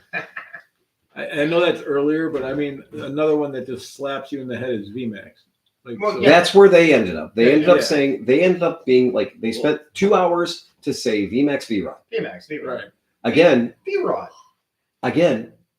they called one the VMAX. They called one the V-Rod. You didn't need to spend 2 hours. Right. It was in the marketing notes. Okay. You know But what? what you should have said Did they was have- ZL900 Eliminator, close the book, fucking walk away. Yeah. And if it does not emulate this motorcycle, it is not a power cruiser. It is not a hot rod. Did they have a top 10 of power cruisers? Johnny Chrome came up with a name for those type of Jesse James bikes and Orange County Chopper Oh bikes yeah. and all that weird shit that we couldn't understand. And I think Johnny Chrome was calling them Pro Street. Yeah. Like he's like, those are Pro Street bikes. Well, With no, big Pro- dogs Pro and all that Street's a horse thing. shit. Did you see how the investments are going on those? I posted a video of 3 of them going up on Mecum, like 0 miles, kept in crates, babied to their whole lives, blah blah blah, whatever. One of a kind, hand built 36-inch front wheel. Starting at $9,000. Do I hear $9,000? No, nine. I'm sorry. Nine. Insert sound of crickets here. Yeah. Right. Okay. If Well, I- that one will be available there. And they rolled the next one up. All right, this one handmade. Whatever. Do I hear $8,000? Third one. $7,000. The sound of people furiously not bidding. Yeah. Yeah. And just rolled them away, and I was like, oh. If I could have a pit bull or a mastiff for like as a tertiary bike, Tom, what's your budget? 3,000. There you go. Right. All right. So when we are talking about that and Mecum or any of the rule is be the only one of what you are. Mhm. Be the comedy relief. Right? Yeah, To you're Be right. the comedy relief. That does explain Big Dog. When the guy rolls the 57 Chevy Bel Air across the stage at Mecum, and you know that he spent $10,000 on the fucking upholstery. If you show up with your $10,000 Big Dog, I'm sorry, $99.99 Big Dog, you got a chance in hell Mhm. because you're less than the seats in that bitch. and you can then wealthy assholes can buy it on a giggle between cigars. Okay, True. That'll be up above their bar. and it'll be hanging Oh, in their fucking pole barn in their garage in the hall. Yep. Right. Hey, you know what? Every 39 days it leaks 1 drop of oil. Right. Because that is truly in the margins for them. Okay, good. But there can be one of those. If your dumbass brought 3 of them to Meekum, you are triple stupid. Because now you're going to be shamed not once, not twice, but the coup de grace. Well, but here's the thing too. In that period of choppers, Yeah. like you had so many big names attached to Oh, yeah. them that a lot of people, even if the style of the bike is gone, they're like, "Oh, I still like that guy, so I'll buy it."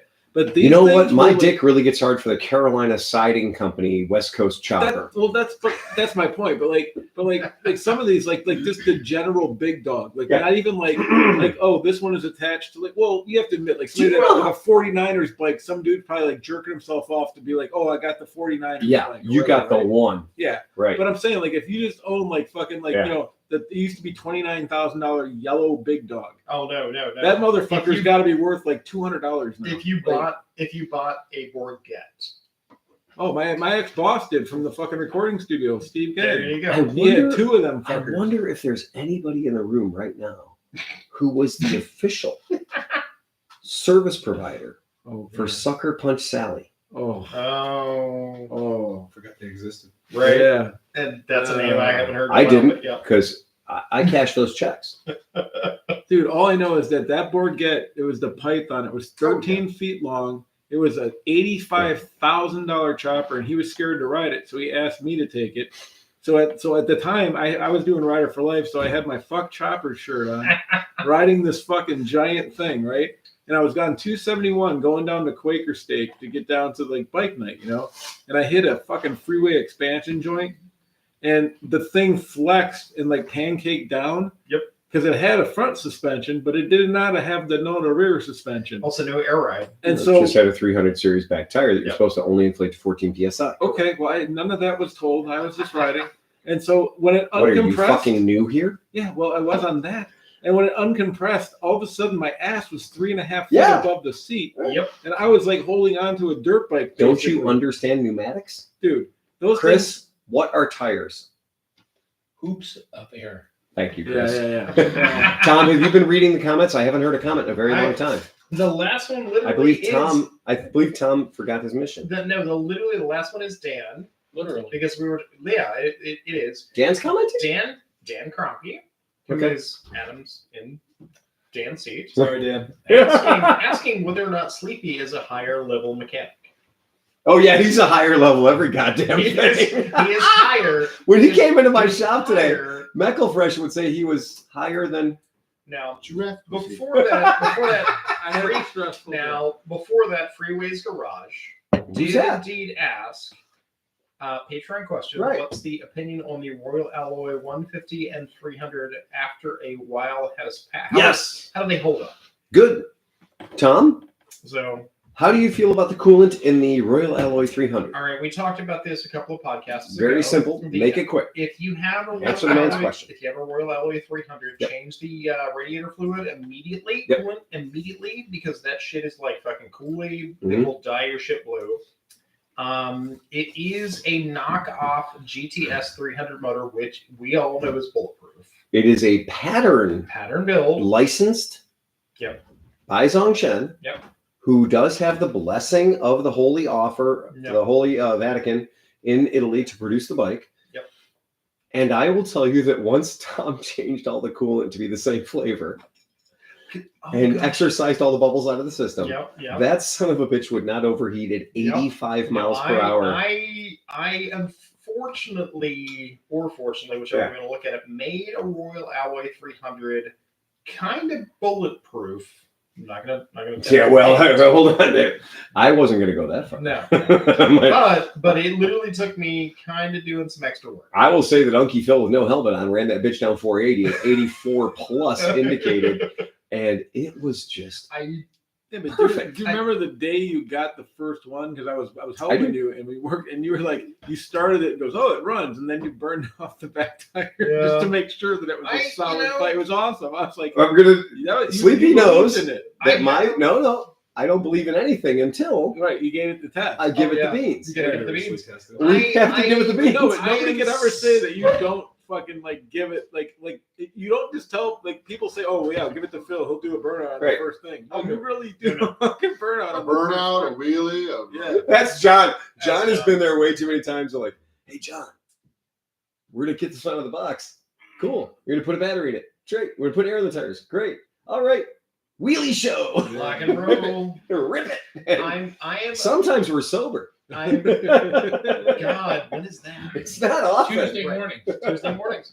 I'm of the opinion that once they are tinkered with a because let's start this the right way. Yeah. I'm a Lambretta guy. I love Lambrettas. Okay. First of all, let's be honest. If you are talking about the Royal Alloy motor scooter, and you say the word Lambretta, you are already pissing off absolutely everybody who knows what Lambretta is. Yeah, but if anybody knows me, they know I'm going to piss off literally everybody. I understand. So I'm a Lambretta. I own TV 175. Yeah. LM50s, 125, Series 2. I've never owned a Series 1. I'm still regretting this. Yeah. I like the concept of the Royal Alloy. Mm-hmm. The GT150 apparently is kind of bulletproof-ish because they're air-cooled, right? Still? Yes. The water-cooled 300 I love, but I love it after you get it tinkered with the right way. Because like I said, after you change the coolant in it, it becomes cooler. Yeah. It becomes everything you want an old Lambretta to be, which is sort of reliable. Unencumbered by a computer key chip. Exactly. It is not the GTS where you have unencumbered by traction control. Yep. No, it is literally the Dodge Challenger. It is like you said. Could we go back 5 years? Yeah. And just focus on the motor? Yeah. It's got ground clearance. It doesn't. And it's the proportions aren't quite right. No, they're not right. But no, the front part of that motor scooter, and the back part of that motor scooter met in a very dark alley one day. And I literally beetled that thing. I like it though, man. Let me tell you about my wife. She's sexy as hell after 17 drinks. I have like, after appropriately beating on that one for like a week. I kind of hated it, but at the same rate, at the end of the day, it ran. Let's put it this way, okay? The normal Lambretta owner in Cleveland, Ohio, is going on what, 4 rallies? A summer. Oh yeah, but they're not going on that bike. That's what I'm saying. But but say like if you're going to go on any kind of a rally and thing, that thing will last you for years. I can literally run. I can throw a wrench in my area and hit 4 Lambrettas easily, and I still won't take a single one of them. I mean, if you have an authentic 2-stroke 4-shift manual shifting Lambretta, and you use that to go to work, I know only one thing: you work from home. And I can throw a wrench and hit at least one of Stoney's bikes. Nobody who listens to this cares about that. I promise you. I know. That is some obscure shit. Should. I don't need that. And the reality, knowing what I know, I still would take the Royal Alloy. If you want to get to work in the morning and you're a Lambretta fetishist, if you saw the movie Quadrophenia and went, that's my boner fuel, then if that's your thing. If you believe in that, we are the mods, we are the mods, we are the mods. If you believe in that, but you have a job that needs you to get to work in the morning and you don't work from home, then you probably will be happy with a Royal Alloy. Yeah. That's all there is to it. And even bullshit purist asshole skinhead fuckers, soccer hooligans, what have you, even they in the UK have said, you know what? There's a lot to be said for not getting fired because I want to ride a 64 Lambretta. Or an 80 Cervetta or a 90 Indian copy of the same. It doesn't matter. The long and short it comes down to, it's a pretty solid goddamn bike. If you absolutely positively have to have a reliable bike to get you everywhere. Oh, don't spare the fluid film, by the way.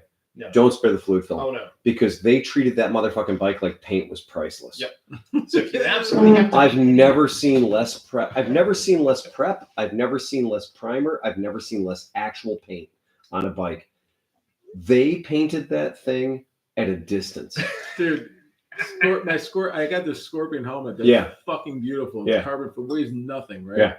But the paint, I was like, oh, this is beautiful. I have to protect it. So I took my $18 a can from your shop or whatever, Yeah. Honda polish. Yeah. Polish that can't hurt anything. No, it's seriously, it is truly unicorn The tears. greatest It will hurt polish nothing. in Yeah. the world. right. And that was not even called Honda polish No. now. It's whatever. It's Dixie's shiny ass. It's shine and shine. Yeah, whatever. Right, spray and shine, whatever. So I take it and I'm like, Yeah. okay, because if you get it on something when it's fresh, Yeah. it really helps from not fucking it up, right? Dude, it's amazing. So I'm like, Yeah. and I take Just give it a fall. brand new, like out of the bag Microfiber? towel, Oh my God. and I do it. And I rub it, and it's like supposed to glisten. I look, and it scratched the fuck out of everything.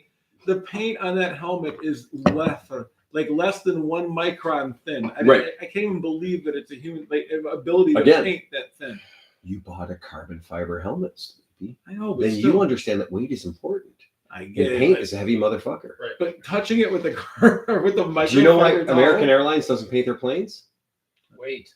That's right. Because the fucking paint costs them efficiency. You know why Mrs. Smith's new car didn't it's- get a Gallons of fuel. Yes. Mrs. Smith's new car didn't get a spare tire? Wait. Are you fucking kidding No, me? they- no. Hyundai her- doesn't have one either. Her new car came with A little Look. pumper dumper? one of the things where you inflate the A tire. AAA card. So yeah, Wow. because I thought, Wow. where's the fucking spare? Right. You don't get one. And it didn't even come with a donut. No, get a No, job. it came with- nothing. it- that it came whole with- back area is empty. Jesus Christ. Did Same it with come mine. with like an aerosol can of mousse or did it come Yeah. with something with a cord on it? Moose. Yeah. Fuck that. Well, Oh my it's but what Yeah. are they doing? They're trying to reduce weight. And, how often do probably you use really a spare tire? Right.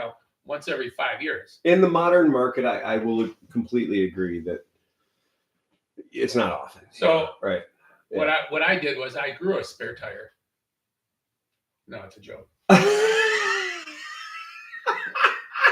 That's okay. By the way, see it you in the slid- show notes. You completely slid that one by me, and I appreciate that. Oh, I get it now. You'll see it in the show notes. got I it. wasn't Yeah. picking up what you're putting down there. I know. You know what?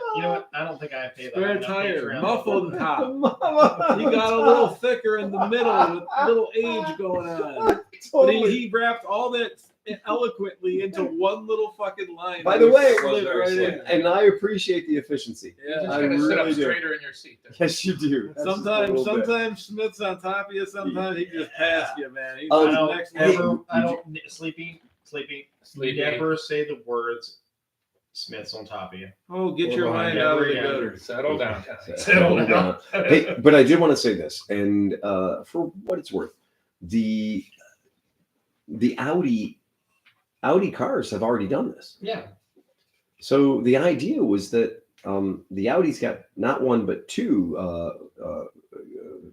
power whistles. It's got 2 turbochargers, and while it's waiting for those to spool up, their electric supercharger kicks in on the early So they're stage. kind of like anti-lag devices. Fuck yeah, they are. Yeah. Right? Yeah. All But right. it's Audi. The fail's built in. So But that uses a 48 volt. Wait, what system. brand does Tom approve of? Is there a brand that Yes, have Yeah. you noticed the 2 Hondas he's in my driveway? he's a giant proponent of Coleman. Yeah. Coleman. He's finally found a bike he can't make run. Yep. Yeah, he respects them for literally having built it perfectly so that he could fuck it up.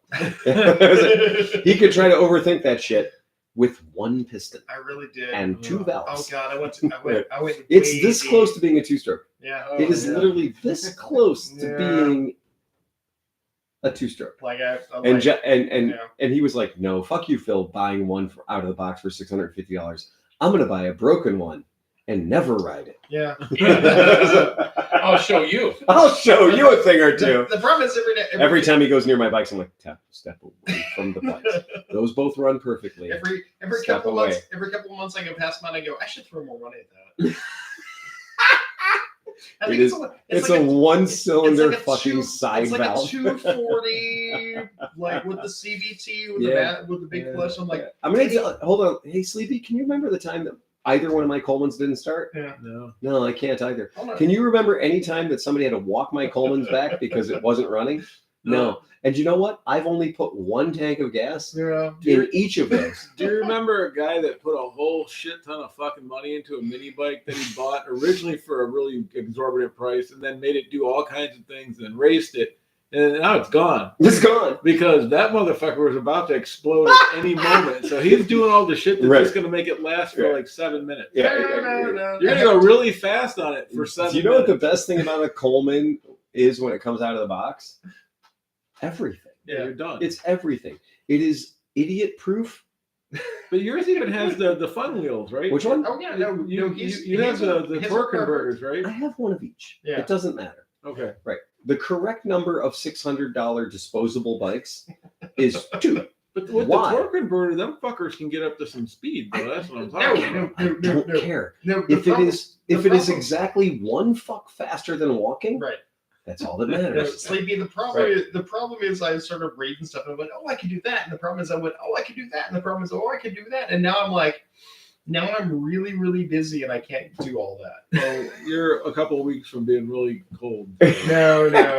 Winter is coming. No. That is The a problem deal. is, no, Sleepy, the problem with winter at our shop is that Phil has like 1,000 bikes. And this is not a joke. I got 66 bikes. I just counted. Yeah. Yeah. How many bikes do I have to make it work over this winter? Just the 3 you didn't finish last year. Hey, No, Tom, Just- Tom, what do I do for a living every day? Just I before. do videos. Then what Right. happens at night and weekends? Nothing. I do videos. I do So videos. shut your pie hole and fix your bike. Like I did finally put the transmission back in the ambassador last There you go.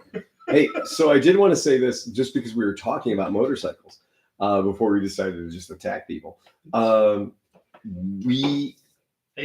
No, I can't even say that word. Okay.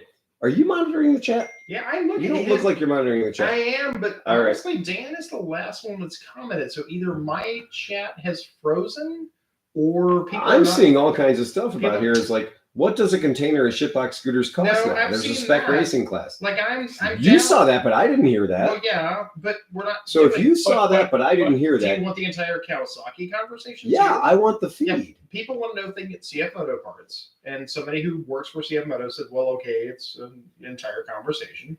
Somebody commented You're on, supposed to be reading those I things. know, is Kawasaki outsourcing? He's fired. Fired. Oh my God, Well, Tom. I was Team Lock John, him and up. Team John fell asleep. And John over fell there. asleep.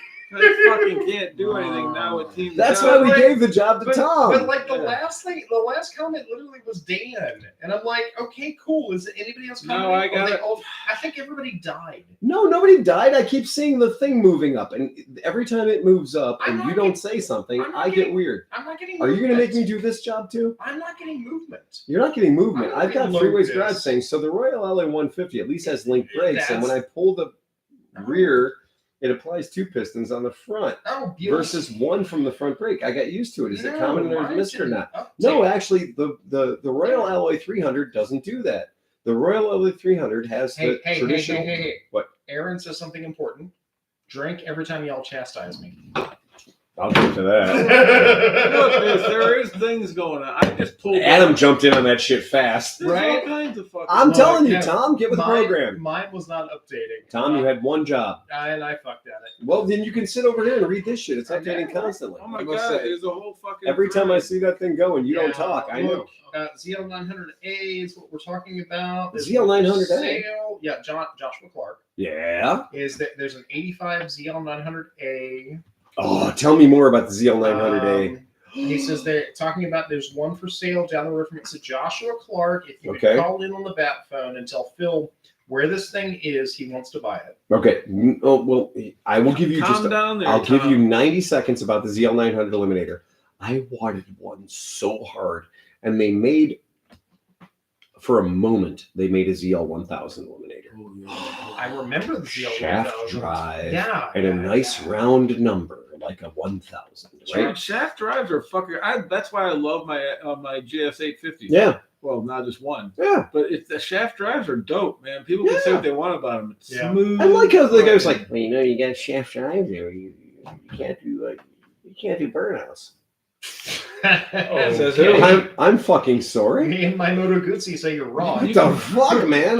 You could do it in the rain and not even worry about it. The only thing wrong with the shaft drive is do not try to accelerate whilst turning left. Okay, yeah, right. The term is called shaft jacking. Yes. And if you ever want to find the ditch, that's the easiest way to find the right-hand ditch in a left-hand turn. Usually your shaft jacket when you can't find. Now he's getting Adam, again. sometimes shaft jacking is all you got, baby. The Shaft Jacker 900, the Shaft Jacker ZL 1000. I shaft jacked my way into a telephone pole one time on a Super Magna, and I was winning that race, and then I lost the race quite suddenly, and I had 7 stitches in my back because of that. Ouch. But the ZL 900 and the ZL 1000, I gotta say, man, they were not good handling machines, but my goodness, they did go straight in a hurry. And all the VMAXs and all those little things did too, and anything that said the V65 on the side. If it said V65 on the side, fuck it. You better get a life You insurance know what's policy. crazy though, and I don't know how this happened. Yeah. But the same dudes that had the fucking same clothes that had the VMAXs Yeah. now own Scat Packs. Yes, they do. They just graduated. They literally just slid over. Same clothes though, man. The same. They didn't change no anything. Sleeves never became part No, of they had the muscle operation. shirts and the muscles weren't included. That was it. These guys, like, I've been like, dude, that is a bespoke Walmart muscle shirt. You didn't cut the sleeves off. It's got a ringer, like it's embroidered. If John, It is straight up. Oh, who's the And when dudes buy who's the those, guy with the tigers and the Bejazzler? yeah, oh Like, yeah, what's the yeah. guy? Tom Hardy? Yeah, Tom Hardy. no, but if The- John No, was that, I thought that was sleeping, the actor. he would have Farm and Fleet, dude. We got dudes that come into the shop with Farm and Fleet sleeveless T-shirts. Oh yeah. They're not like, I'm gonna cut the sleeves off this bitch because it's slowing me down. They bought it that way. Dude, we walked, but at the end of our trip last year at the Blue Ridge Mountains, like after we run the 215, there's like this bar. Those guys get a beer, I get like an NIA, we sit there and whatever. Right. And so you're in the parking lot, and there's all our bikes, a couple other bikes, and then a group of cars. There's like a Porsche, there's like some like rice cars and some other stuff. Right. So we go into this little watering hole, and it's not big and it's well lit. It's not like a bar. It's like a kind of, it's between a park, a bar, like a park stop, a bar, and like a, I don't know, whatever. We get I'm it. still very confused. Yeah, but it's just bright. It's just very bright. Okay. You know, Right, And fair out enough. of the whole place, everybody's just kind of looking around. And you look, and you're like, all right, who's the Porsche owner, and who's the Scat Pack owner? Yes. And it took about 0.2 seconds to find the Scat Pack guy. No, it's pretty easy. It Yeah. was fucking amazing. It No, we it just call those Hellcat owners. Now. Yeah. Right. You It got a just Hellcat. depends on where they do the Bejazzling. It's just a Hellcat owner. You're a Hellcat owner. You're fine. Yeah, we get that. All right. Next topic. Isn't the PW80 like on steroids? It's a Yamaha BW350. No, it's a BMW F450 GS. For those of you playing the home game, that is what Sleepy sounds like when he climaxes. Oh, Okay. that's a fucking looking bike, man. That's a good looking bike. It totally looks like a PW80. No, Oh, I have to. BMW I have to. Strada Jr. It It's is. got long, Yes. it's got wheelbase for days. It's a 450 Desert Sled. It's a 450 Desert X. It is finally redemption for the war crime that was the BMW 310. Yeah. This is the final apology for the most lackluster BMW I have ridden in my goddamn life. And here's the thing: if this thing doesn't sell a billion things, then they can go and punch all the Mhm. guys on an ADV rider in the face. Yeah, 'Cause because they've we been- gave you what you were asking They've been for. asking Right. for a 400 to 450cc lightweight fucking Just- all full off-road bike for as long as I've been reading that fucking website. And now their God of Almighty GSAs are dropping, or the BMW GS people are dropping it into their fucking lap. And watch, it'll be like discontinued for lack of sales. And So is this still Bajaj? What, no rider buy it if aids? it was green. yeah. I have no idea who built this for them because we know Lon Chin. Well, no, okay, strike that. Let me back up. I know exactly who built this for them. Lon Chin. Well, I'm sure, like, who built I don't my care. bike, my bike's probably the lower end of the fucking chain, and it's a fucking great bike. I mean, like, the I quality thought is Bajaj awesome. did the 310. This is not the 310. Oh. And this case is not a 310 case. Mm-mm. So I'm going to lean towards Longchin on this Longchin. one. I'm going to lean on this. And this has more than one cylinder. And we know that Bajaj hates anything with more than one cylinder. This is true. So since Bajaj hates anything with more than one cylinder, I got to lean to the Chinese on this one. Okay. So I'm thinking, and by the way, did somebody say 48 horsepower? No way. That's got to be a lie. That's got to be a lie. There's just no way that can be anything remotely truthful.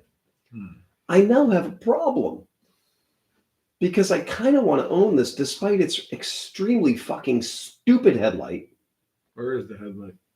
Does On it the have the front. X? Does it have the anus headlight? It The has cat half a asshole? headlight. Does it have the starfish missing a couple legs? Yes, Yeah, the it cat does. asshole. It So, does. so is this the successor to the Chocolate G4? starfish. Yeah. Is this the that's successor not to the bad. There it is. G450X?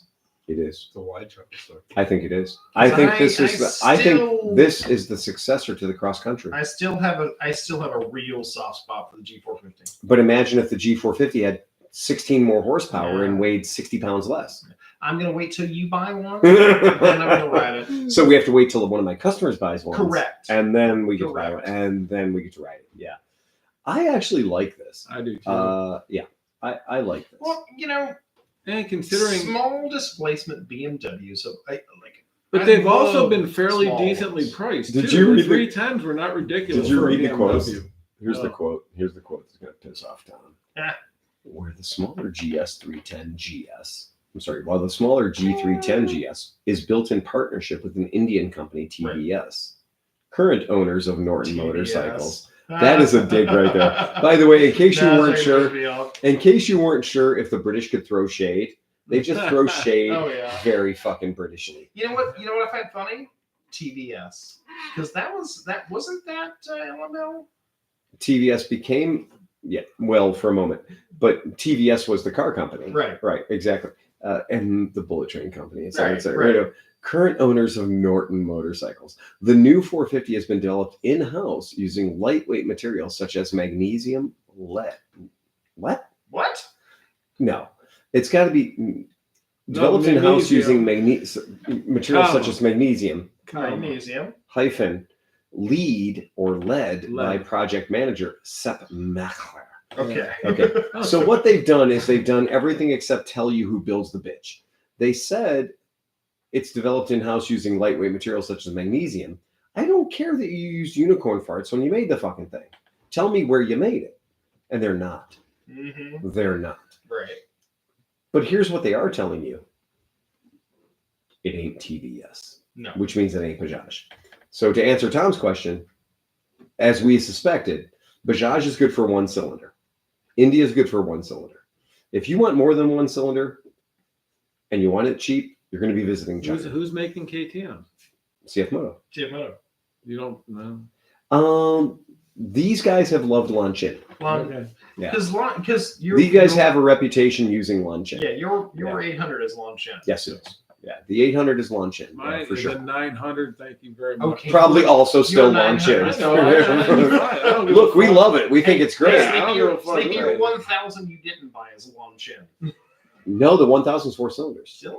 Yeah. That's not Longchin. That's fine. No, SR 1000R is one. Depends. There's Oh, there's God fucking damn all the it. different numbers. Fucking hate Yeah. that. Yeah. So you got the XR, which could be a 20. No, But then you have the SXR. SXR which is is a 4 Yeah, cylinder. the R, what is the R1000 SS or whatever? And then the one that gives me this masturbatorial fucking images is the M1000SR. It's like it's like my Tuono, but a BMW, but it's got wings and it's black and it's the M version. Is that 4 cylinder?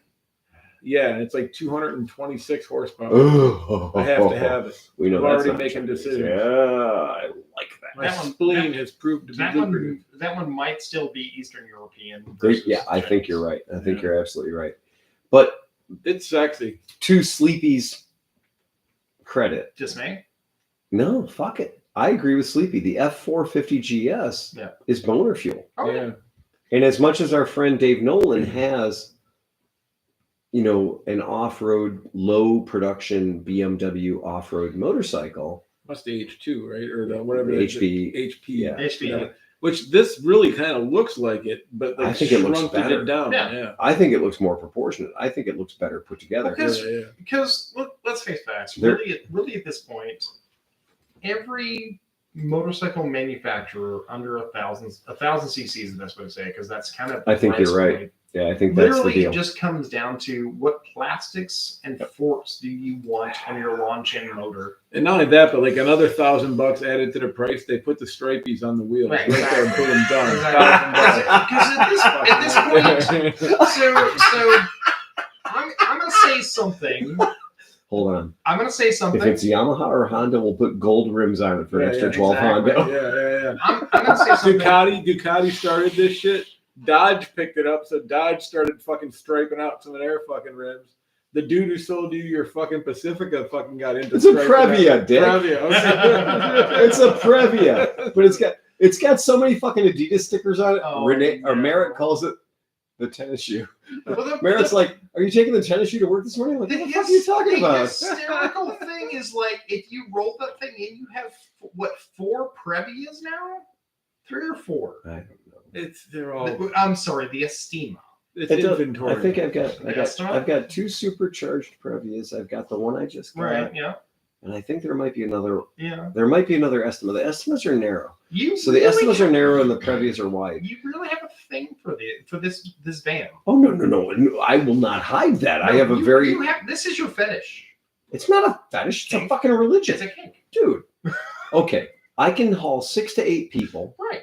in air-conditioned comfort. You can now hold With 27 27 people square between feet the of four sunroof. wheels.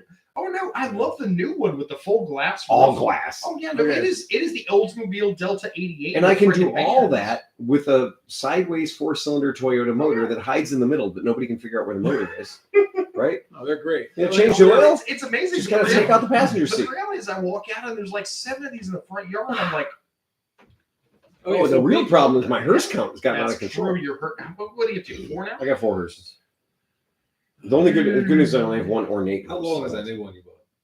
23 feet. That thing is huge. That bitch is long.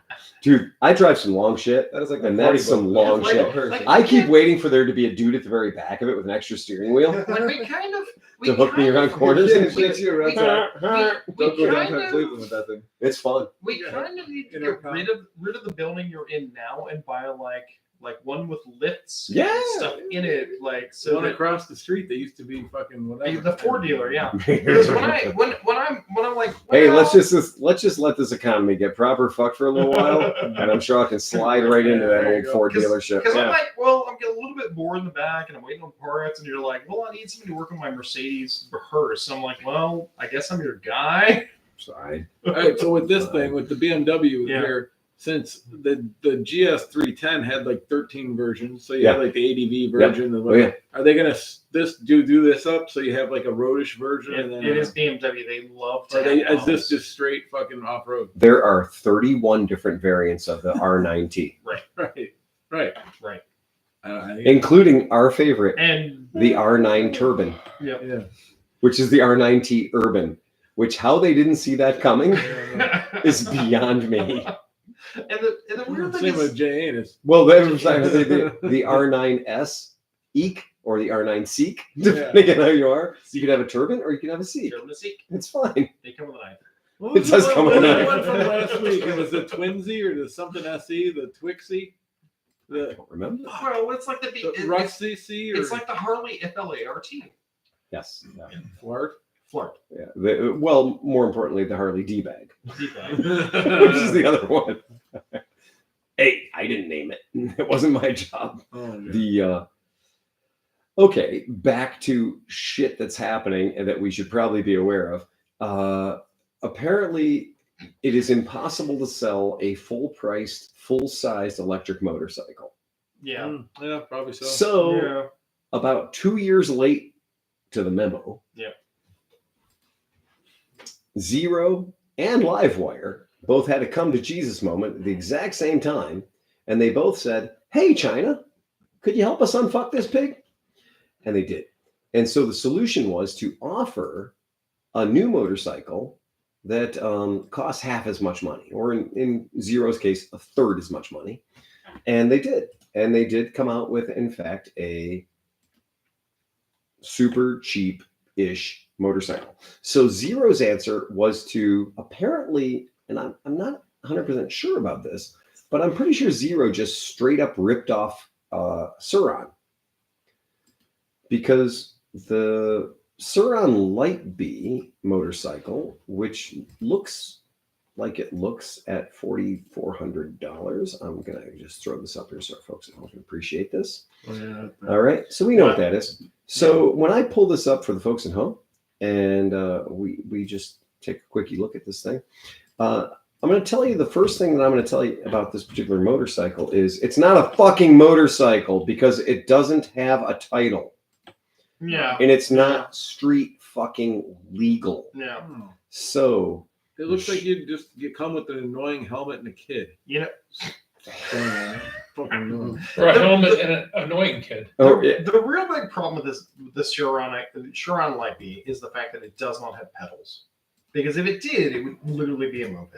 no, it wouldn't, because it goes 53 goddamn Dude, miles this per looks hour. like a broken, like when Jeremy McGrath was the lead for fucking Yamaha or whatever, and then like Walmart was selling my first pedal bike fucking version of a fucking bicycle, and it was already broken and the front fender fell off. That's what it looks like. It looks like the broken plastic off of a kid's toy.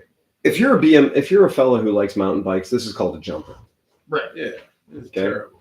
So this is a jumper mountain bike. It's an electric motorcycle, and I'm going to leave this up for just a second because I want everyone to get a good long look at the Suron. It's And yes, offensive. And yes, we know the chat can't see this, but you know. what Hold Chiron on, guys. Light I'm B going to is. give you enough time.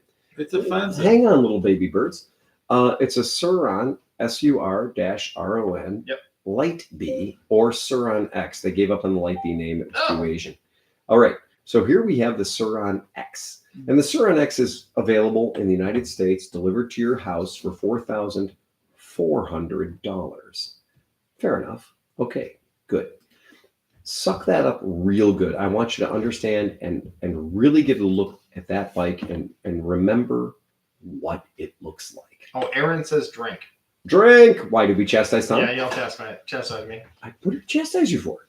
I don't know. I missed that one. Probably Chiron. Come on, Aaron, get with it. All right. So Zero just announced at EICMA that they too, in fact, were partnering, or they were going to build a new. There's always a good reason to drink. Kinder- Not because you chastise me. Right. This is also true.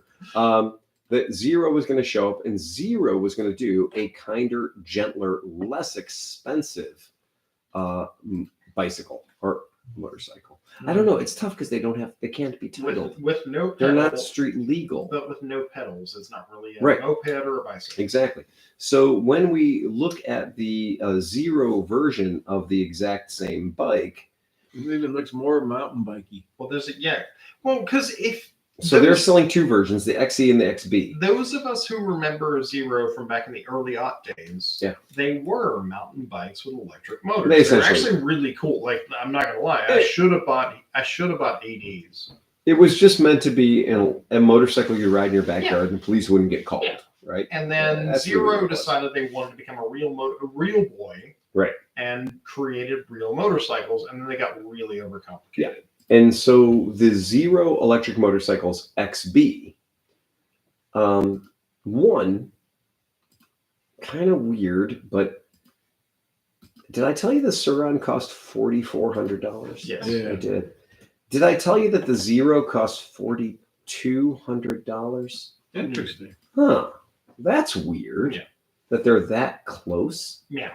So I did some up close photos. I really did some ridiculous deep dive analysis on this shit, and they are very fucking similar. They're so similar that it makes one wonder about who's the daddy and who's the mommy. But they share a whole lot of the same genetic code, I think. But the long and short of it is that one is $4,200, one is $4,400. Hey, Tom, What they do have in common is that neither of them are motorcycles in the strictest definition of you can legally ride it on the road. Yeah, no way, Right. dude. These are not road legal motorcycles. Thank So these fall into the category of toys. The $6,500 one goes 53 miles per hour, and the $4,200 one goes 47 miles per hour. Now, the news event for Zero is that these are in fact way cheaper than their normal stuff, but their FX and their FXE are in the neighborhood of 10 grand, but they are 80 pounds-feet of torque. They are 88 miles per hour. They are motorcycles. They have done all the heavy lifting to be street legal as motorcycles in these United States of America. These things, the XB and the XE, are not. They are not. They are off-road bikes only. They are for off-road, FOUO, for off-road use only. They've got adjustable suspension. They got all that cool shit. So does the Sur-Ron XB, or Sur-Ron X, I'm sorry. It's just coincidental, I'm sure, that the Zero is called the X, B and XE, and the Sur-Ron is called the X. I'm sure that's just coincidental. I'm sure it's just coincidental that the motors look damn near identical. I'm sure that's coincidental. I'm sure there's a lot of things about these two bikes that are coincidental. I'm also sure it's coincidental that Zero's biggest partner now is in China and is called Zhongshan. That's probably purely coincidental too. So I'm sure they're not at all the same exact motorcycle. But if you do have to buy one of these two and you want to buy a motorcycle that's not a legal motorcycle and it's for off-road use only, I would recommend buying the Zero, because at least they're an American company and you can feel good about keeping an American company in operation. It'll feel better than buying a Sur-Ron. And then They service, save $200. You've had decent luck with like dealing with their service, right? Like, I mean, as being the person that was servicing stuff. I will not comment on that. All right. I see what you did there, Sleepy. I appreciate it, but I will not play along. That's great. Now into the other world, Harley Davidson and their company that they sometimes own and sometimes don't own, depending on whether you're paying them or taking money from them. It's Livewire. Hey, Harley, I'd like to talk to you about Livewire. We don't own that company. Hey, Harley, I'd like to give you a check for your company called Livewire. Yeah, that's ours. Oh, you got $60 million to give us from the American government? Yeah, the Livewire is our shit. Yeah. Oh, well, you only sold 15 bikes last year and you're in complete failure. That's not us. No, that's not us. That's not Harley. That's not us. No, sir. Not at all. Those assholes have proven that even a blind squirrel finds a nut every once in a while. Their new motorcycles, Livewire. Livewire, we know, is the Livewire. There's also the S2 Mulholland, which is a smaller Livewire. Livewire has decided to just accept the fact that they're getting a shit ton of money from Kimco and just admit that they're bi-curious. Because their bike is about a fucking motor scooter, man. That's all there is to it. Their bike is a motor scooter. This thing is purely a scooter. And I don't think Harley Davidson has made anything that identifies as a scooter since the Harley Topper. Right? Right. But when I look at this, it's hard for me to say anything other than, well, that's a scooter. So wait, which one is what? So you Well, got there's this, two different exoskeleton fucking Okay. ruckus looking. Well, there's two different ones, and you might get both if you're not careful. Right. Right. These are both using the Del Mar chassis. These are both using the same thing. They're just two different versions. I'm just amazed that they have upgraded the Vectrix that way. Dude, they made it. Dude, they did it without calling it. That's a his and hers.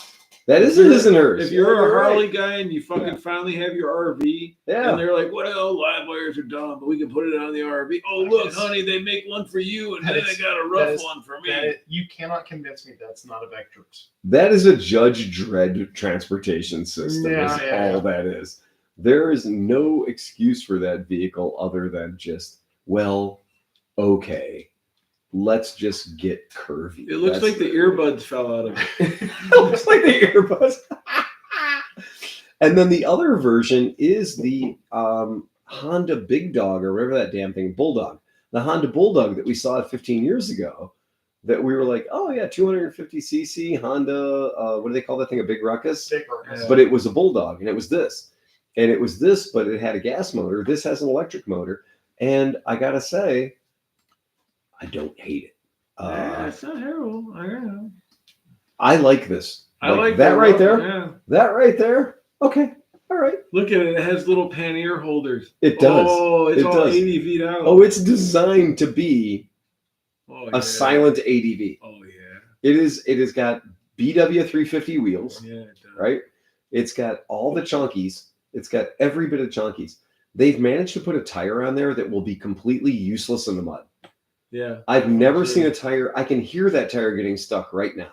You know what's crazy? You know, at some point, Yeah. the designers had double headlights on the front, and they're like, we can't. No, we got to go high low. Yeah, We got to go high yeah, low. Yeah, They were going to put a set of ruckus lights on there. yeah, yeah. They should have. Yeah. Oh, And they should have called it the E-Ruckus. Yeah. Yeah. And then we would have called it the All right, E-Rectus. What's another, or instead like, some people say like, oh, they're making a ruckus up there. But what's another word for A ruckus? kerfuffle? Oh, that is better. So the reality is The what they kerfuffle. made is an electric V-Strom, but with a drop tank. Because that's the new They V-Strom. made- Oh, that's they the made ADV 750. Yeah. It's Honda's ADV 750 adventure scooter, but electric. Oh, no. It's the ADV ST, and the ST stands for step through. Oh, there you go. Go fuck your hat. Mm. Like that, seriously. That bike right now. I don't hate it. I You know, I don't hate it either. it, man. I don't hate it. And again, if I paid full price for this, the silence of the vehicle would be drowned out by my hatred of the money I spent. Well, yeah. Right? I get it. It's really hard for me to embrace. I rode last week. I rode an electric motorcycle, and I gotta say that riding a marginal Royal Enfield Interceptor 650 was better than riding a 116 pound-feet of torque electric motorcycle. Well, it's different. Yeah, it's just different. Well, I It's mean, like the difference between a Harley and a sport bike. And the a scooter different and saying different is the no shit statement of the century. Well, yeah, of course. But I'm going to say it was better. I'm going to say it was better to squeeze the dead dinosaurs than it was to wrangle the pixies. Like, I feel like riding, and as much as you guys know, I'm no fan of the Interceptor 650. I believe that it is the TMU version of a W800 Kawasaki, Mhm. right? I believe that it is the TMU version of a Triumph Bonneville. Yeah. Whatever, right? It is truly like, oh, you wanted a Bonneville, but you could only afford the generic version thereof. And I rode the fuck out of an Interceptor 650 last week. I pinged that thing off the rev limiter way too many times. I cranked it from Porco to my house at maximum chat, teetering on 100 miles per hour the entire way. I never shifted when you're supposed to. I always shifted at the point. And it was good. I'm Well, not going to say great. It was good. Well, that's the thing. Like the audible part of a motorcycle Yeah. is a very big part of it. Like, Yeah. I think I committed a felony with the pipe I put on my Tuono. Yeah. And I mean, the visceral feeling No. of that thing. The public thinks you committed a felony. Yeah, I was loving the fuck You out of probably Yeah, just made yeah. it better. it. Yeah. Right. But dude, when like you're fucking on that thing and you got a V4 fucking thing and it's like, okay, if it was electric, yeah, I'd have that torque of whatever, you know? What did Well, Hunter without S. Thompson say? Hunter S. Thompson said, that's the song of the sausage creature. Yeah, Yeah. dude, it's you Right? fucking hear everything and it's you know- popping and snapping and it makes like everything like it makes what should be dangerous sound dangerous. Oh, You know? Like I appreciate the absolute rip your arms out of the socket power that the Zero SRF had yeah. and the Zero SRS have and the new Zero DSRX has. It is when you put that thing in sport mode and you let it hunt, it will fucking get you to speed super duper fast. Oh yeah. But it does it silently. It does it effortlessly. And smooth. It does it smoothly, which is weird. and it never scares you. Power without vibration is Yeah. weird. It is just a weird But it's never. sensation. There's no point in the relationship where you're like, "Oh boy, this is gonna get away from me." No. But I also never feel like any of my Ryobi tools are gonna fuck me up, Yeah. right? having ridden the proper sausage creature, Yeah, And having ridden an electric bike, Yeah. between the two, I'll Yeah. take the electric bike. Yeah. I love the sausage creature. Right. I've owned it. I've owned a Super Yeah, Sport. yeah, that's it. But the power delivery and the comfort and everything else of a Zero is amazing. And when I take a Zero SRS and I turn off all the things, which takes a second, but when I turn off all the things and I just let it hunt, it does wheelie. It actually wheelies really fucking great. And It'll turn the back tire into smoke. Yeah. It does it really great. It does all those things, and it's belt drive, and it's quiet, It's amazing. and it's reliable. It's amazing how quickly electric bikes, ones with power, Yeah. will smoke a back Oh, tire. yeah. Remember last year at Mid Ohio to do with the Stark, and it went from he was like they're going to start. It was like from nothing to like melting rubber Yeah. blowing on people. Every single time I sell one of my customers a Zero, we go out in the parking lot, and I've given them all the tutorial. I've given them the 20-minute spiel. And then I say, okay, here we are. I said, what I'm going to do right now is I'm going to leave the bike in eco mode because you're new. I'm going to leave the bike in eco mode. I'm going to hold the front brake with my own 2 fingers. I'm just going to 2-finger the front brake. And with no wheel chock, no Quaker steak and lube, no bleach, no burnout pit, I'm going to do something in 1 second that is going to give you all the respect you're ever going to need of how quickly this bike will put you in the hospital in eco mode. This is truth. And I hold the front brake and I crack the throttle, and the back tire instantly goes from rubber to liquid to smoke. It crosses all 3 transitions, comes this far short of entering a 4th dimension, and then I back out of it. And the guy just goes, "What the fuck was that?" And I said, that was a smoky burnout with no clutch, no cheers of applause, no wet t-shirts. It just happened. Just like that. That's how much torque there is in, by the way, the cheapest, lightest, entry-level Zero electric motorcycle I can sell you. And you showed up today on a motorcycle that, should you want to make smoke out of the back tire, you need a confidence building in session. You need to have, right? You need to have a pep talk from your friend. You need a Condor wheel chalk. You need a squirty bottle full of some slippery substance, right? Just to turn your back tire to smoke. I just did it in the parking lot on literally a whim. Having watched No spotter. Dean on a 305 GPZ. Yeah. Slalom. Yeah. The rear tire through traffic Yeah. like it was nothing. It's nothing. I really want to see him on like the X. Electric motorcycles are a very strange thing that most people who ride motorcycles aren't ready for. To tell you that the 3 of them that have been totaled at my shop, that's right, $37,000. Oh, yeah. Because people that have motorcycle licenses who showed up riding motorcycles, carrying helmets, decided that an electric motorcycle was too much for them. Right? 3. Yeah. That's something you should pay attention to. We were at the guys who were with us at the AMA Vintage Days when we did the Zero demo and saw a guy who'd been riding motorcycles for 40 odd years of his life, whiskey throttle a silent motorcycle into a group of spectators where he, thank God, only injured 5 people. You know what? I think that comes down to the fact that, like, so like when you're on an ice bike, and you hit the gas, you have usually, even with a scooter, you have that moment of, and like you can, things are happening. Right. Oh wait, I better let off. Yeah. But with an electric bike, there's nothing. Oh, no. It's just smooth. Oh fuck, all the power. Torque is Like, at 0. Tigers always make a noise before they kill you. Right. Gorillas never do. Right. Right? Yeah. A hippo will never growl or let you know it's about to dead you. But they do. And they do that more frequently than tigers do. Tigers make a big show of the whole thing. And they give you ample opportunity to just unfuck the AO. But hippos just straight up murder your ass. Dude, they're for big. swimming. I didn't know how big they were until I saw one. They're big motherfuckers. And they're fast. Yeah. But a Zero bike will fucking unsubscribe you from life so fast you won't know it's coming.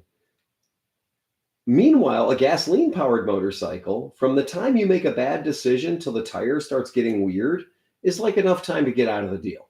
Yeah. It's enough time to pull the clutch in and basically think about like That's the what I'm saying. decisions you Like, make. at some point with the gas bike, Yeah. the visceral sensations of the bike let you know that you're getting into a dangerous speed. You might be entering a speed and a situation that you might not be prepared for. Were you at the motorcycle show with us when the guy decided he'd launch one into people? Oh, at the ramp. At the IX Center show? Yeah. So we were at the IX Center show and we had all these zero electric motorcycles lined up. And the powers that be were like, yeah, we're going to put the keys in the bike so people can turn them on and see the displays and whatever. And I was like, I think that's a really bad idea because these bikes don't let you know before they murder people. They're just silent ninjas, right? Yep. They just straight up kill a motherfucker and you don't even know about it. And so we're just having this chat. And all of a sudden, this 120 foot-pounds of torque DSR just decides to launch out of our paddock, like out of our prescribed, 20 by 60 area. And it just launches out into the thoroughfare of people and just straight up misses a lady with a baby carriage by like 16 inches and instead just straight hate fucks a 40-year-old guy and falls over on its side, rear wheel spinning at about 80 miles an hour at the same time. And I ran over there and grabbed, turned the key off, shut the kill switch. And all of a sudden, the guy from Zero was like, yeah, maybe we better take the keys out of those bikes. I was like, You think? Right? I mean, straight up. You think that'd be a good idea?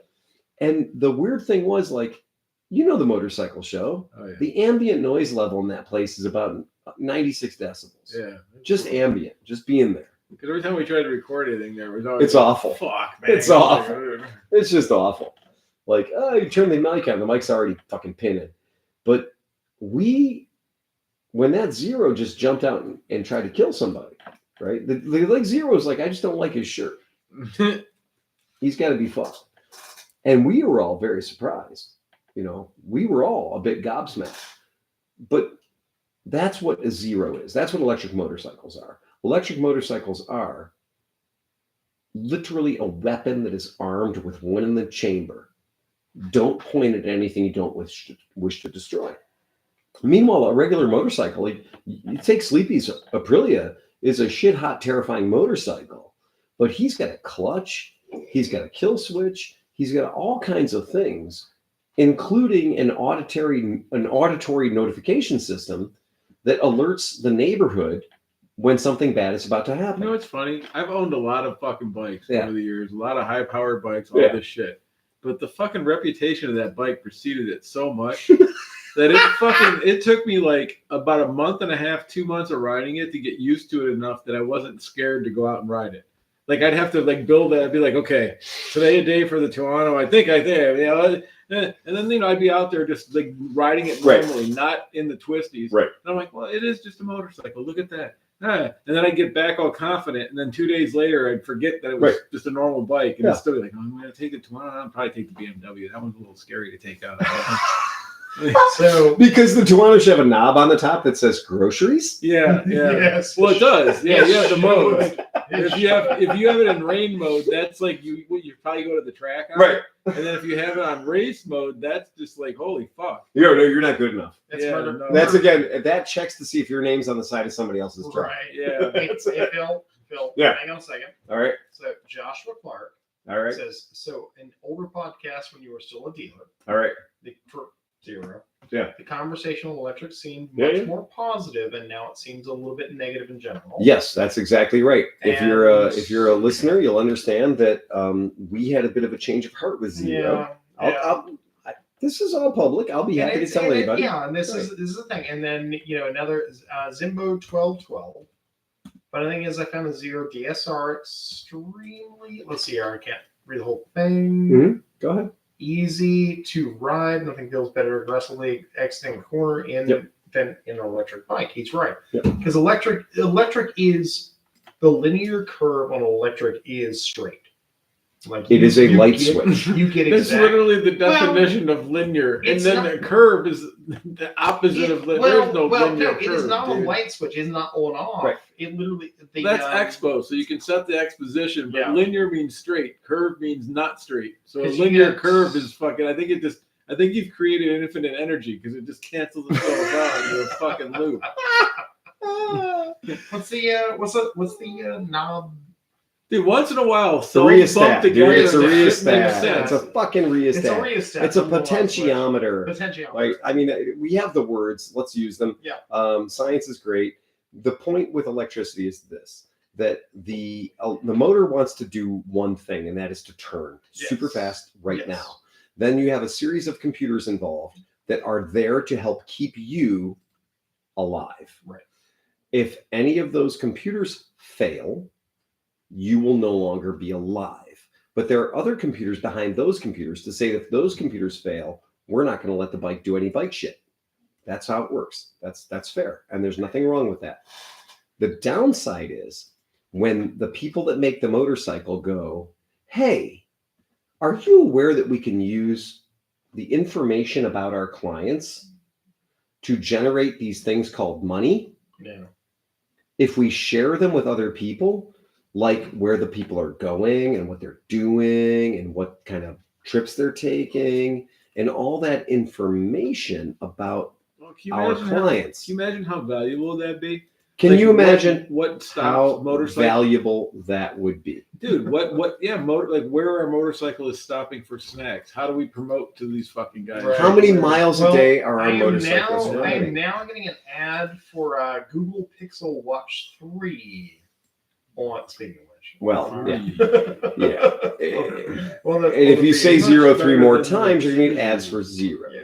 So we know that. And And that's where the problem comes in is somebody said, wouldn't it be great if this motorcycle could not rely on the customer to do its updates, could in fact do its updates on its lonesome, without your permission, in the garage, in the middle of the night, without you asking, and run your battery from 93% down to nothing in less than 30 days. Yeah.